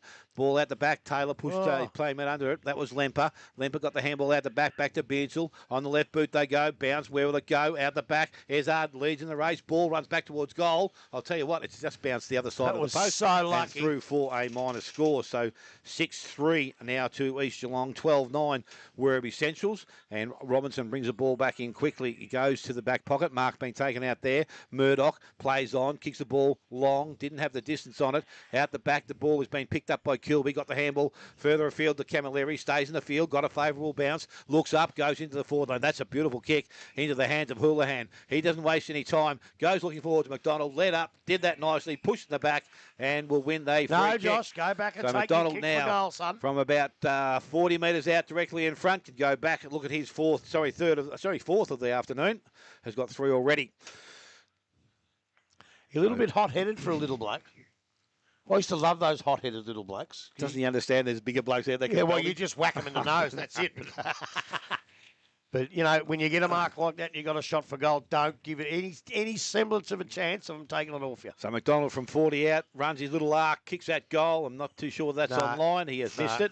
Pushed it through for a minor score. So here, Werribee Central moved to 12 goals 10, and East Geelong on 6 goals 3. Almost 2 minutes gone. Final quarter Morris Finance scoreboard. It's going to be Beardsley here to run. He always does and kick as far as he can into the path of Steele. He couldn't take the mark, but it was beautifully done for his direct opponent, and then hits up Houlihan. Kilby that kicked I that. think it was. It was a bullet. Houlihan knows he probably doesn't have the distance in him. He learnt that earlier in the piece as he goes in the path of Kirker. There was a player who got rid of. Umpire says play on. East Geelong have the numbers. They can gather the ball. Nolan's going to be careful. Nolan's going hold the ball. Still play on, umpire says, but they've got all the numbers here. No, and he must have gone over the boundary line, so he'll have a ball in 20 metres out from Werribee's attacking goal. Well, I reckon I've been pretty unbiased all day, but if that's not holding the ball, I'm not here. He had his opportunity to get rid of it. Yeah, he did. He did. Feels like a mammoth task for East Geelong in this last quarter. Werribee put on a show in front of their pass players today as the ball comes down, pushed out of it was Melville, and then Houlihan in and under. It's going to be another stoppage here. Gold Coast 70 points up on Brisbane Lions. Wow. It's good for Collingwood. Who cares? Carlton back to their true form Thursday night. Down now. A couple of players in contention. Houlihan there He's in again. trouble this time. He's He holding the took ball. 4 steps, right? He did. So it was a good tackle coming back the other way. And as far as the rules go, that was his prior opportunity. Here's Ollis. Melville looking very sore from that contest as well. He doesn't look 100% as he kicks out wide to Steele. Great kick from Ollis. Finds Steele. Down the line. Doesn't have too many options. It's nearly a 50. It's going to go inside. Dangerous kick, but fortune favours a Brave. Unfortunately, it doesn't work out. Kirko, what a pick-up. And then turns around. Then goes the mung kick inside forward. 50. Oh, great mark. Monahan, was it? Went to play on too. I think it was. Pushed. He took a couple of great marks last week as well. Always goes back with a flight. And he looks further ahead to what options he's got. Might go in front of us here to Steele. The Steele was a good defensive effort from Stevenson, and he makes sure the ball ends up over the boundary line. So have a ball in just in front of us here in the broadcast position, true centre wing. We've had no more than 4 minutes played in this fourth quarter, brought to you by Morris Finance. It's the boundary umpire. They've done a good job all day today in tough conditions. Over the top, trying to get the ball was Culliver. He couldn't quite, though, and then a good tackle laid from the East Geelong coach in Ned Olsbrook. Again here, it's be Melville and Daly coming through. McIntyre trying to use boot to ball. There's a player there in Doyle, so it won't be insufficient attempt. We'll have another stoppage just in front of us in the broadcast position again.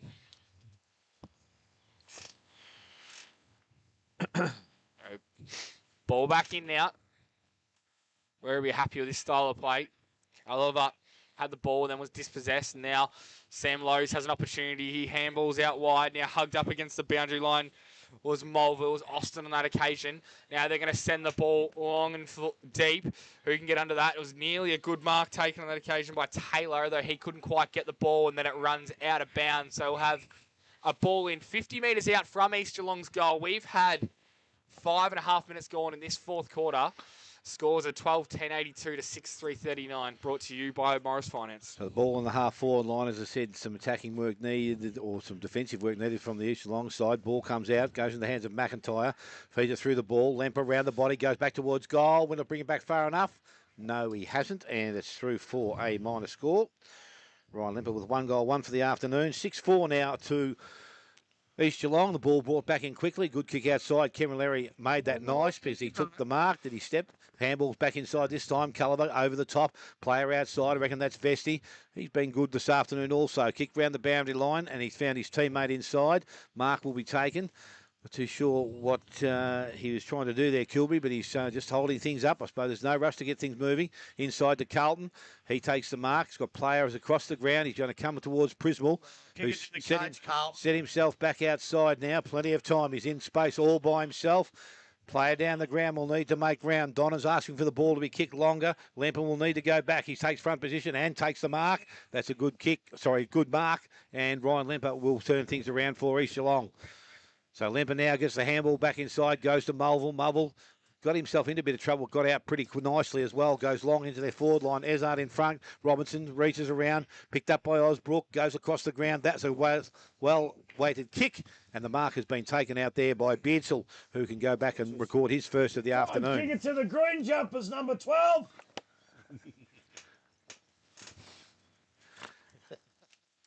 Had the smile on the dial, so he accepted that. He actually engages. Remember one day here he cheated a free kick and give us a bit of a poke the tongue. He enjoys his footy. So Beardsall goes back and he's off lines to his second minor of the afternoon. 6-5 now, East Geelong. And Werribee Central side are 12 goals 10. 7 minutes gone. Looks like Culver from the pullback position decides to play on now. Has a little bounce, goes out wide. Camilleri set a task again. Beardsall handballs over the top, goes to Zimmer, over the space, goes towards Steele, needs to step, kicks a goal, good smother off the boot there by Stevenson. Coming at it was Robinson, picked up again, kicks back towards the goal square. Murdoch, handballs back through the goals. Minor score for East Geelong once again. 6-6 now they are. They trail Werribee on 12-10 and almost 8 minutes gone. Final quarter, Morris Finance final quarter scoreboard. Kilby went out wide, then he's going to get the ball back here. It just looked like Steele didn't have a left foot on that occasion, as they're going to go wide now. It was a good smother given by Lemper, and now they could have an opportunity on goal. The check side kick isn't on line by Minari, so we'll have it out of bounds on the full, was it? Yep, so it'll be going to be Vesti to bring the ball back in for Werribee. I know it might sound because they played good footy, but you get in front. Don't play this cute little stuff. Play what you've been playing all day, like that. These little cute back kicks. Good kick to find Stevenson. And he waits for options further ahead. He's got Chesterman if he wants him. He's going to go back now. Now, out wide, this player. It's a dangerous kick, although it will work out to Donnan. Now, he's going to arch his back and then try and find it. The kick wasn't pinpoint perfect. Sammy Lowe, he's going to send the ball inside 50. It's in the path of Lempo if he can gather the ball. He can finally. He does now. Handball over the top. Everything they do is under pressure at the moment, East Geelong, and they're happy to see the ball rush behind. That was Robertson who just kicked it through his own goals. His opposition goals, sorry. So, another behind, 12-10-82 to 6-7-43. We've gone 9 minutes, and they're going to go short to the pocket now. Murdoch. Looks like they're just trying to run some time down here, Grubbers. I wouldn't be doing that. Smoking Joe's out there. And Culliver all the way to Camilleri. He's played a very good game today, it must be said. Camilleri has Kerr. He might go in that position. Why would nearly jumped over the top. Umpire said it was a realistic attempt, so we're near the centre of the ground now. I don't think so either, Grubb. Handball coming through. Might be Chesterman. He takes a bounce. Arches his back. He might send the ball inside 50 here. Might be McDonald on the lead. It is. If he can gather the ball, can't quite now. Also, there's Stevens. Now comes out to McDonald. Oh, he might run in and kick a goal here, McDonald. He's been one of the best players on the ground. Missed it. Missed it. He ain't happy. To the far side. It looked at all the hard work and then missed. So 12-11-83 to 6-7-43. We've gone over 10 minutes in this fourth quarter, brought to you by Morris Finance. So ball brought back in quickly, goes towards Lowe, didn't take the mark, good spoil from behind. Paddy Arch picks up, he can go back at goal, plenty of time. Lork stops and finishes. He has got it straight through the middle. 13 goals, 11 to the Werribee side. They lead East Geelong on 6 goals, 7, and 10 minutes have gone. Morris Finance final quarter scoreboard. Jeez, that was a good goal on the run, on the left foot, up against the boundary. 9 times out of 10, they either go one side or the other, and that one has gone straight through the middle. Yes, a very nice finish, especially being a left footer from out there on the boundary line. Worked the angles nicely. He did. Bannockburn 77, Corio 42, Winchelsea 55, Giants 30, North Geelong 30, Inverleigh 75. Wow. Thompson 53-68 and Belmont Lions 89, Bellpost Hill 107. Wow, that's over.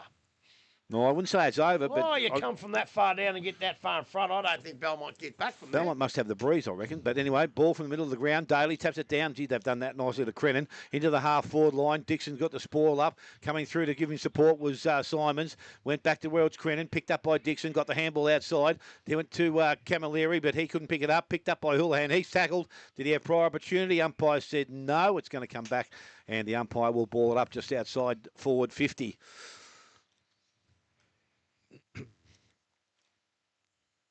So it's going to be thrown up once again. Daly pushes himself across there, taps the ball down. Went towards Crennan but missed him, but Culliver running as the backup. He took the mark. Carlton didn't try to take the mark. Kirker did nicely, got the ball out into the hands of Paddy Arge. Long kick back towards the goal square, but got caught in the breeze and travelled towards the boundary. It's gone over now, and there will be a throw in about 10 metres around from the behind post. And again, Werribee doing majority of the attacking in this last quarter. I don't know if the wind's that much of the game, but did you see that ball swirl around there? It was impossible to mark. So the ball was going thrown back in. Looks like Chesterman doing the ruck work. Goes back to the front of the contest. Picked up by Zimmer. Got the handball out. Put his team under a bit of pressure. Now to McDonald. He was tackled. And again, no prior opportunity there. Or from where I sit anyway. No, that's a good decision. And the umpire will call for it back. Top of the goal square. Houlihan said he wants to do the ruck work now. Picked up, kicked back towards goal, and it's going to be forced through for a minor score. So that will see where we go to 13 goals, 12 now, and East Geelong 6 goals, 7. 13 minutes gone. Morris Finance final quarter scoreboard. It's going to be McLean. He got the ball out for East Geelong, and then they try and go back in the middle here. They're going to take it on, and this player does right through the middle of the ground now. Inside 450, Lemper just got rid of his opponent. He's 45 out now, and he's going to turn his back and say, I've got the journey in me. So he's taken the responsibility. And when you do turn your back, you've got to make sure you've got the distance in you. So here goes Ryan Lempo. It was good body work and read the ball well in the air. Now he has a shot from 50 and never really looked like it. Out of bounds on the full. So it's going to be Blake Taylor from Werribee to return the ball. He goes out wide now to Culliver. Culliver, short kick. He's going to go back to Taylor. They're happy just to run some time off the clock here. Played a very professional game today, Werribee. Going to go towards centre wing. Houlihan's there, and then a good mark taken. Nearly uncontested in the end. Robinson, is it? Yep. Woodson got rid of Melville. He's a good player, Robinson. Yeah, he has. Well, start of the year, he was playing okay. So he's going to go on the path of Kirker. He might run and fly. He does, but gets knocked over the boundary line. So we'll have the ball in far side of the ground, centre wing. He missed the first few games with injury for him in pre-season. Yep. So he had to play a bit of catch-up, and he was going okay. Once he got fit, he's as good a defender going around the comp. He's a very good player. So ball to be returned here. It's going to be Daly in the ruck against Mulville, as it has been most of the day, and then tapped in the middle of the ground. Coming through, it was nearly well done by Stevenson, although he couldn't gather the ball, and now it's been jumped on top of, so there's going to be a stoppage in the centre of the ground. So up again here. Here's the centre circle. Ball down. Winning the ball now is Werribee. On that occasion, it was Carlton. Gets the ball out wide to Culliver. Culliver, can he find a target? It was a beautiful smother coming back the other way by Simons. And he sees the ball out of bounds. So we'll have a throw-in on the far side of the ground, centre wing.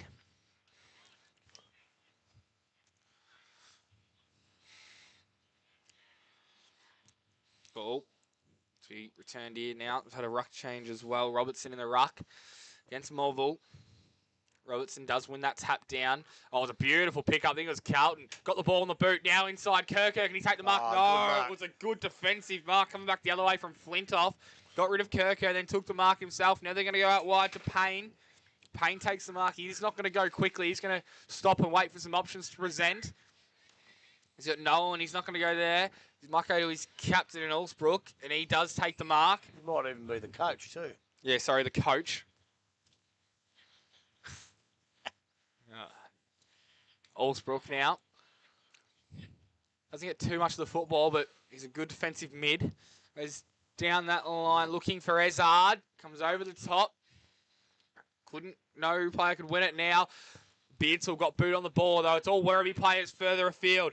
Running with the ball was Crennan. Now he goes in the centre of the ground. Can Carlton take the mark? He can. Of course he can. Handball out wide. Cavalieri.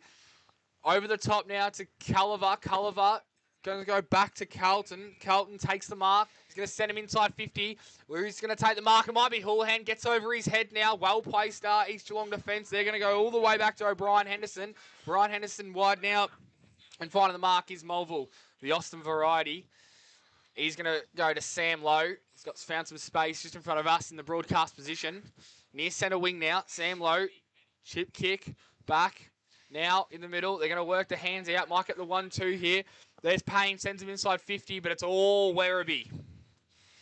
So the ball now has got... Listen to the call, too. Listen to the call. Yeah, Taylor takes the mark, goes outside into the hands of Robinson. Again, he wants to move the ball quickly. Got players on the centre wing by themselves. Good spoil. Monaghan read that nicely. And he has come across and put that ball well and truly over the line. He just kicked it a touch too high, didn't he? A little bit lower. Bit too much flat. Yep. Yeah. Bit too much air there. Looks like Robinson doing some ruck work now. He comes up on Steele.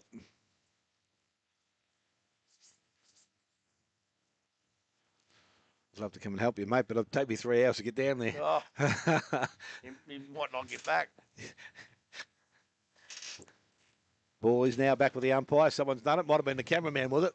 Anyway, he's got the ball and about to restart play. Steele doing the ruck work, and he's up against Robinson. Steele front position. Ball, both ruck and bit of on it there. Picked up out the back, kicked it forward by Ollis. Goes towards Camilleri over the top. Zimmer took it. Looked for some options. Went back to Payne. Tackled from behind. Brought down as he kicked the ball. He made contact, so I don't know why it wasn't allowed to go. He's allowed to go now, and Saliba will come out and take the mark. Saliba just on his centre wing now, wants to go quickly, and he's going to deliver the ball outside, went towards Houlihan. Mark not taken down there, picked up Simons, went back with the ball, where good at his feet there, picked it up, put Dixon under a bit of pressure. High, said the umpire, he put his head down. I don't know whether the player tackling him had much choice there. But Dixon will be rewarded. Little chip back goes to Alston Mulville. Went on to get the handball on, but the option had gone past him. Now he looks to go back inside. Mark will be taken this time, so it's McLean, who's probably been East Geelong's better player for the day. He goes outside towards his teammate, O'Brien. Henderson coming up from behind the ball again has taken it. Chips back inside, Ollis. Oh, had a bit too much cover on it there, but he's gone back to collect it. Back to O'Brien Henderson. Off a step, looks to go long into their half-forward line. Lemper's there, feeds his opponent under the ball, then can't finish the mark off. Ball goes over the boundary line. Throw-in's going to take place. So we've ticked over almost 19 minutes in this final quarter. It is 13-12 to the Werribee side, 6-7 East Geelong. Thompson have no bench. No bench. No bench at all. So I don't know what the scores are there. They were down, so... They were 15 points down, I reckon. The ball is back in now. And Vesti trying to gather the ball, but he couldn't quite. And then I think it's going to go over the boundary line. It is, so he'll have another ball back in. 55 metres out from where East Geelong's attacking goal here. So we've had 20 minutes gone in this last quarter, brought to you by Morris Finance. No one in the ruck for the moment, gets the tap over the top. Carlton roves it beautifully.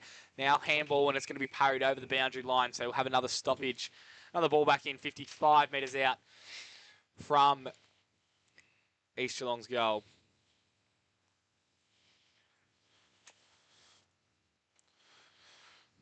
Repeat stoppage here. A whole lot now.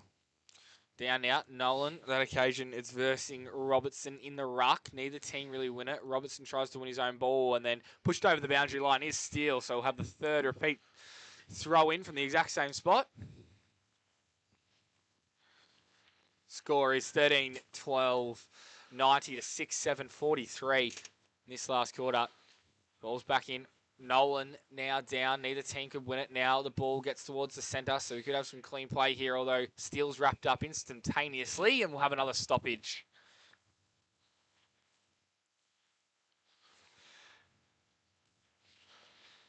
Ball back up again now. Nolan down. Neither team can win possession. In and under, as always, is Allsbrook.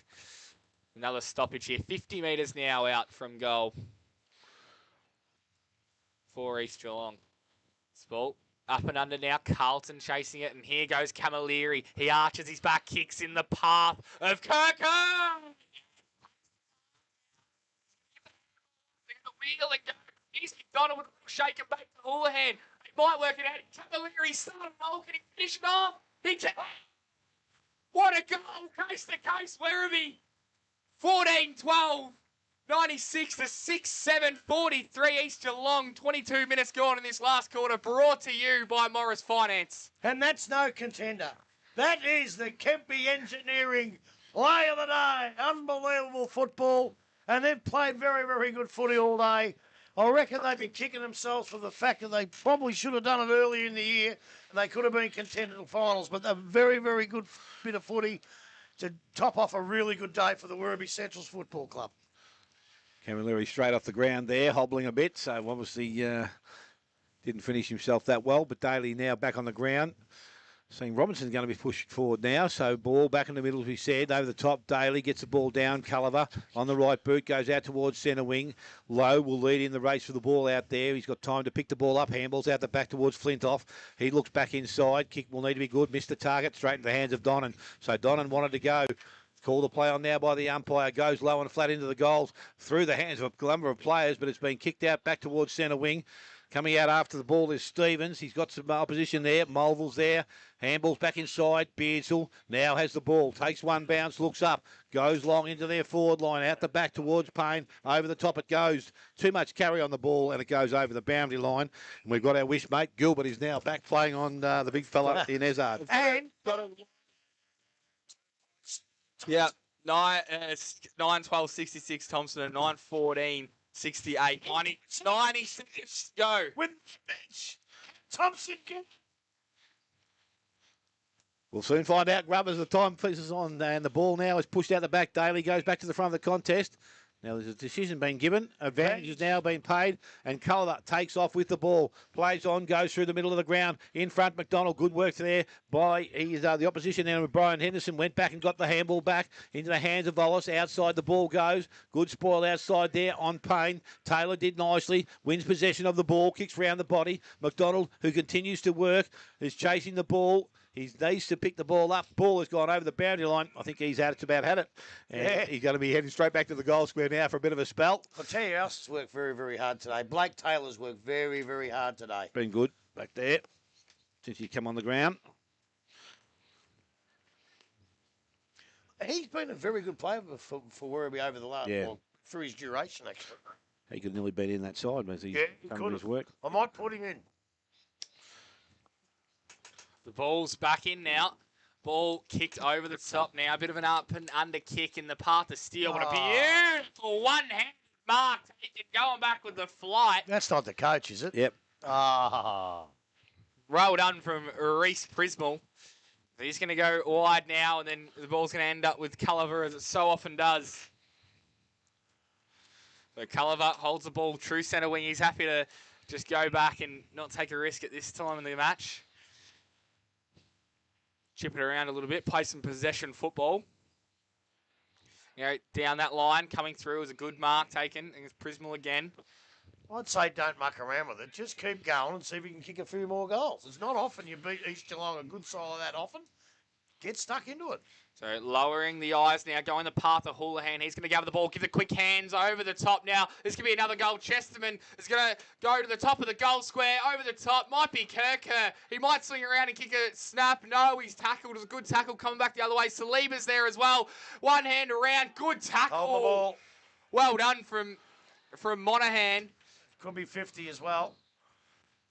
Otherwise, it was a certain goal. Well, it was a goal. They kicked the goal, but it was after the 50. It was, after the free kick, which may well have drawn a 50. We all knew whose free kick it was.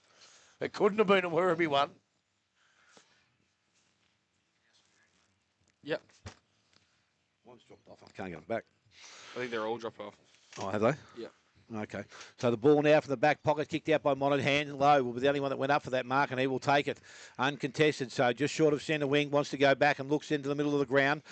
Player from behind McLean did come up, wanted to continue, did the handball out to Osbrook. Osbrook looks up, kicks short into the back line, but Gilbert read that nicely. He turns the ball over, comes back. McDonald in some space by himself. Got the ball now. Chesterman's already led. Will he go to him? No, he goes over the top. Kirker comes up, and that's a nicely weighted kick.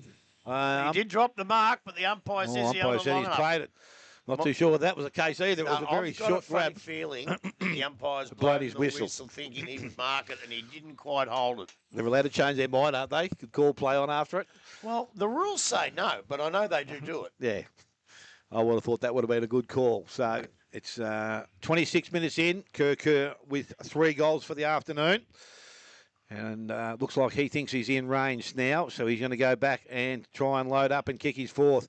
He's given it plenty of air, but the ball is not coming back with any of the breeze. He has 3 goals, 1 for the afternoon. 14-13 now to the Werribee side. East Geelong are 6 goals, 7. We have gone almost 27 minutes. Morris Finance final quarter scoreboard. Just waiting to hear an update on the Thompson score as well. Last time we had was 90 seconds to go. Anarchy were 2 points up.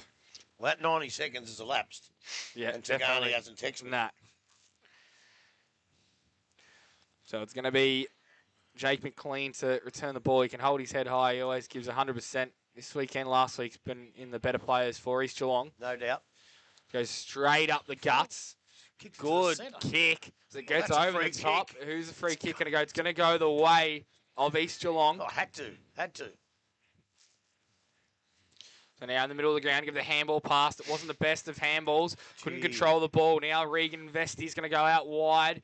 Might be Houlihan who was involved. It was. And then Donnan. And then caught. You've got to get the handball away. It's going to be holding the ball. He's done a 720 there. He did. The umpire gave more than enough time. So now East Geelong going to work the ball up through the wing and then back inside to Zimmer. And then the handball is a final siren goes. It's the final match of the day. Final scores of 14-13, 97 to Werribee to 6-7, 43 East Geelong. And there was 28 minutes gone in that last quarter, brought to you by Morris Finance. Yes, goal kickers of the day. 3 each to McDonald, then to Kerr, 2 to Saliva, 2 to Tate Camilleri, 1 each to Patiage, Vesti, Houlihan and Gilbert. And for the East Geelong side, 6 goals. Ezard with 3, Ben Mulville with 1, Steele and Lemper, the other goal kickers. Going to take a short break. Hopefully we can get an update on some scores because all of a sudden mine has dropped out and I can't get them. So we're going to take a short break, come back. You're listening to 94.7 The Pulse, your home of local football.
Probably a comprehensive win here for the Werribee side. 14 goals, 13, 97 to defeat East Geelong 6-7, 43.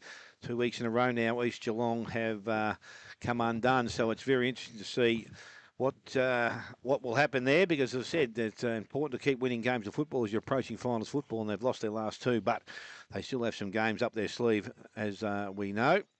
And we're just trying to find out some scores from around the ground if we can. I know that a couple of games had closed up a little bit, and we'll hopefully have some information there. One game I think we have got some information on is the Winchelsea game, and I'm just trying to bring that back up again now. I think they have defeated Geelong West out there.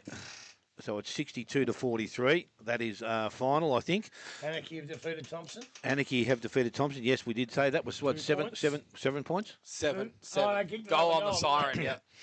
So we're just waiting for some other schools. Inverleigh, obviously the two important ones. Anarchy, Inverleigh and Belpost. Sorry, Inverleigh, North Geelong, Belpost still Belmont Lions. So hopefully those scores will start to filter through before we finish here on air. But Grub, we'll let you run through the summary of the game. I don't know how I'm going to give votes today, because I really found it a difficult game to look at, where players played in some good parts, but probably 4 quarters, not a performance that you would probably look at. So, yeah, well, I've left the Hotham Hotel cards at home, so so it doesn't matter. I might go myself, but I'll meet you there.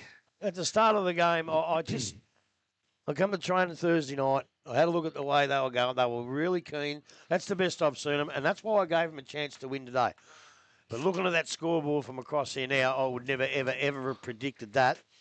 And I'm just a little bit worried. The last 2 times now that we've seen East Geelong, they worry me. They were probably premiership favourites at some point. They won probably 5 or 6 in a row. You know, all was going well. They got a couple of injuries. Zach Smith, obviously a big in. They need him back. Lowndes was good last week and he didn't play. It looked to me like the big bloke Fanning came off quarter time, and I don't think he went back on. Didn't. Sobey as well. Sobey didn't play. There was a couple of boys, one of the Mulvilles. Sammy Lowe was a bit Sammy sore. Lowe looked a bit, maybe only minor injuries, we hope. They continued the game, so they'll be okay. But you just got to start to worry now whether they are playing. Well, they're not playing good enough football at the moment.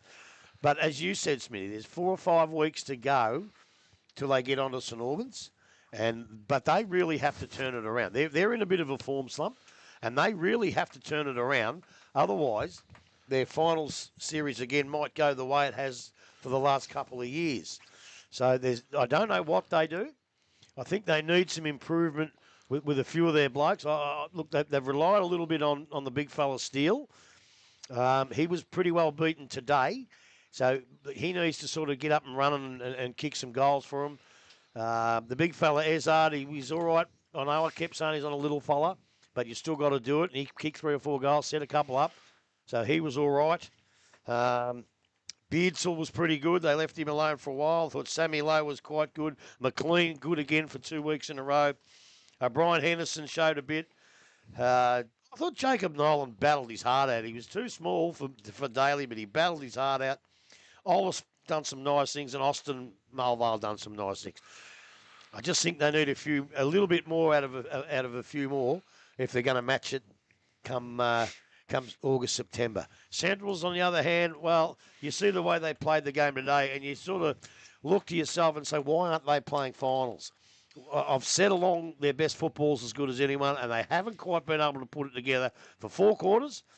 And sometimes in some of the games like North Geelong got really well beaten. But the football they played today was very, very good football, which I believe is finals football. But they're not going to be there. Quite easily, final football. Well, I thought it was, but they're not going to be there. So they've got to build for next year. There's a few blokes that, well, I suppose are coming to the end of their career. I suppose Prismal's not too far away, although I thought he played okay today. Chesty, he's probably getting to 30. I don't know. He's probably... I don't know if he'll go another year or not. That's up to him. But he's been a great player. But looking through this, Paddy Arch games, Paddy Arch was pretty good. Regan Vesti in the first half was pretty good. He got a bit quiet. You know, Stevenson, Kilby, they all did something. Josh McDonald, Kirk, Culliver was good. Houlihan was okay. Yeah, Maxi Murdoch early was very, very good. Probably the only man ever to win 2 Ray Etridge medals. So, which is a pretty good feat as a junior, and he's just starting to find his way in the seniors now. Blake Taylor was good again. Crennan, not at his brilliant best, but was okay. Camilleri was good. Robinson's a good player. Brad Carlton was good. Stevens. Brody Taylor when he got off the hook when the ball was on the deck. So they had a lot of good players today, and that's probably where the votes are going to come from. I don't know quite in what order. But they played the game. That was their best game that I've seen them play. And I think when we go in the rooms, they'll be saying that's the best game they've played for the season. And as I say, to win by that much against East Geelong, it was a surprise. But it was just testament to the way they've been playing, and they played a ripping game today. They played Belmont Hill last week and East Geelong this week, both finals, and have beaten them, I would say comfortably, but definitely today comfortably. As I say, you look back and you say, gee, the first two games they lost by 2 points, then they lost by another one by a couple of points. So, things had gone their way, they could have been, but, that's a big if. I mean, if the dog had to stop for a shit, he'd have caught a rabbit. There's a big if. So, as far as I'm concerned, they've got to play that next year. They've still got to pick up a couple of players. What are they playing at? I know I whinge about this all the time. 26 or 40, Rob. But they're playing 26 or 40, and that's almost the best side they can field. I don't know who else can come into that can disturb that. So, the other thing, I did mention it down there, but the thing is, if you pick up another 5 players, 3 5-pointers, you're still under the 40. But they cost you money. And unlike some clubs, you've got to stay under the salary cap. No, I shouldn't have said. I'm only being a smart aleck. But they will. They cost you too much money. They're not that financial. So to go and get 3 5s is good in theory, but you've got to have the bank balance and you've got to stay under the salary cap, and that's what these blokes do. But I reckon they need another 1 or 2, and hopefully these kids come back. But look, great effort today. I told you before the game, they haven't lost the past players in front of the past players for 15 years. I made that up. It could be more. But well done to Andrew Howlett, the Ghost, one of the great coaches and players at Central. He gave the pre-match speech. They asked me to do it, and I said, no, give Ghost a go. And he's done a great job too. So, look, but the whole thing it wasn't a bad game to watch. It was good football to watch and very entertaining. Well wrapped That's about up. it for me. Well wrapped up there, Grub. I think another positive as well that Werribee can take out of it is they do have a really strong junior program as well. Yes, don't they do. And they've got they field 3 senior teams. Is that right? So they've got a senior team. Yeah. So they've got a lot to pick from, and it looks like they've got which is the benefit that a lot of GDFL clubs don't have is a junior program coming through. So they're going to have talent coming through there they'll be able to pick from as well, and not just have to go out and find players from other leagues or within the GDFL as well. Personally, I thought for East Geelong, I thought Jake McLean held his head high again. I think that's the second week in a row we've seen them been beat, but he can definitely, as I said, hold his head high, knowing that he played a good game and gave it 100% off the back line there. I think Mulville competed hard in the ruck, and it looks like he was injured towards the end of the game. I think John McIntyre, after having a great week last week, it's 20-something odd clearances. I think he was still good in the middle there again, come up against a really experienced midfield. I think Beardsley as well provided some run off the back line as well. For Werribee, I thought Stevenson was good in parts. Vesti was very good to start the game. I thought Houlihan coming to the game when he started leading and presenting more towards the ball carrier. I thought Murdoch was good early on. I thought the coach Prismal, something about Prismal, is that when I was listening to what he said last week, that they look like they're playing better football when they're having fun. And it looks like they just went out there and had fun today, and they're starting to play some really good football. The question mark then would be, Grub, is like, where was this style of football earlier in the season? Well, it was there.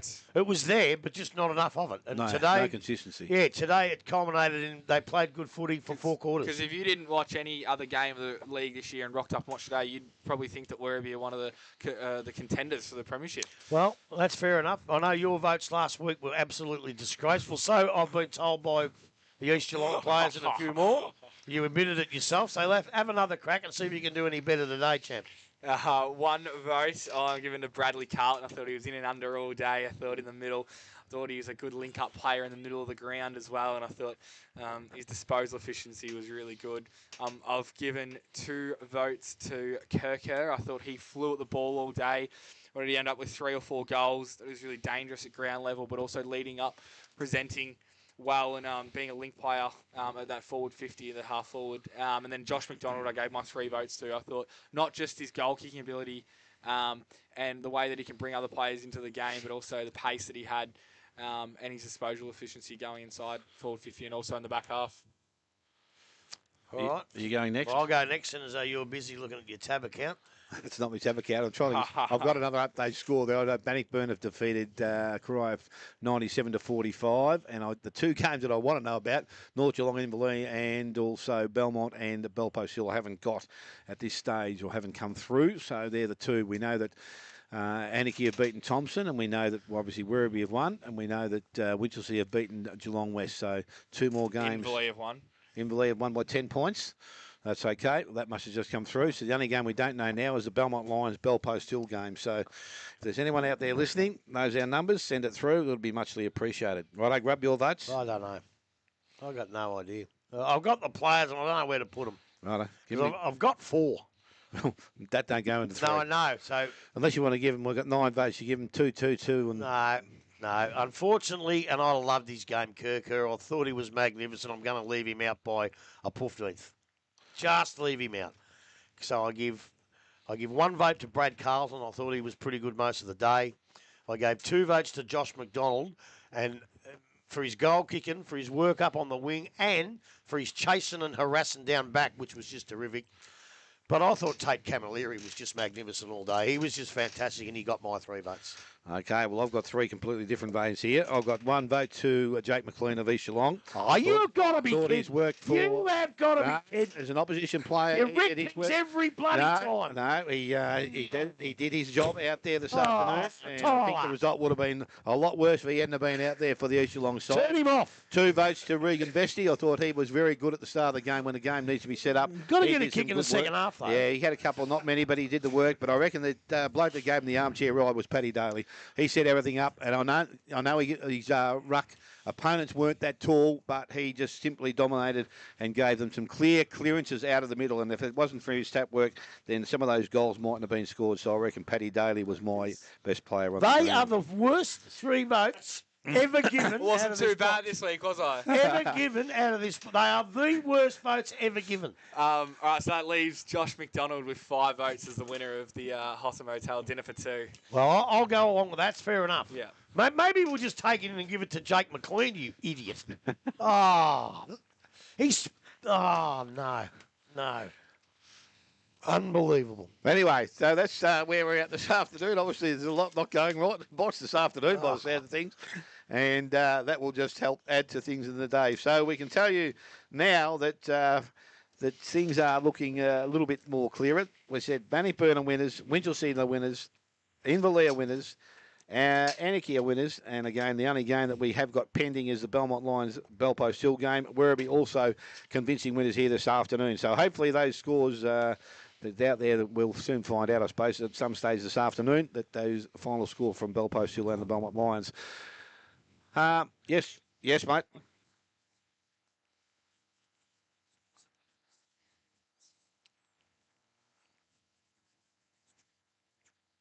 And Belpost Hill is 120. Oh, okay. That's a 33.5 minutes on. Oh, okay. So there's still going, and a 1 point margin to again. 1 point margin.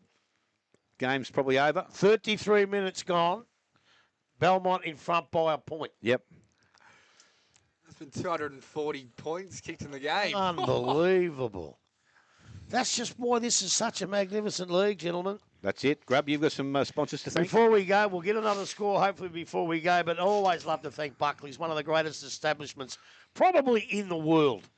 Elders Insurance, you can't go wrong there. Go and see Rat, the mighty Rat. You know, I spoke to Rat there one day and he said, there's a bit of violence in footy, you can't do that. He was in every fight. You watch the highlights. He's in every fight Geelong ever had. Morris Finance, I spoke to Martin Carter during the week. He offered me £1. I don't need it. But if you need it, go and see Martin Carter at Morris Finance. For Routleys, the big men fly for the Routleys pie. Victory trophies. If you're getting a bit thirsty, like we all are here now after a great game, if you're in the city, go to Hotham Hotel. They are the best. Get out to the west and go to the Yards Hotel. Long-time sponsors, beautiful place, great food. Victory trophies, you can't go past them. Kempy Engineer and read the play. Play of the day. And I tell you what, they're, as I said, involved in local footy. They do a magnificent, magnificent job. Athlete's Foot, unbelievable. Promoted trophies are absolutely terrific. And, of course, Connectel. Yeah, that's right, Connectel, who sponsored the goal of the day. Thank you, all our sponsors. We've had a great day. We have. Belmont's won. Ooh. Belmont's won by 1 point. Thank Well, you there very you go. much, Peter. Thanks, Steelo and Belmont. 3 points. Inverleigh are in the 5. Yes, and that makes next week's games all more important. We're going to make a decision on where we're going to go. We've got Thompson, Bellpost Hill, East Geelong, Belmont Lions. We won't be going to Anarchy or Winch.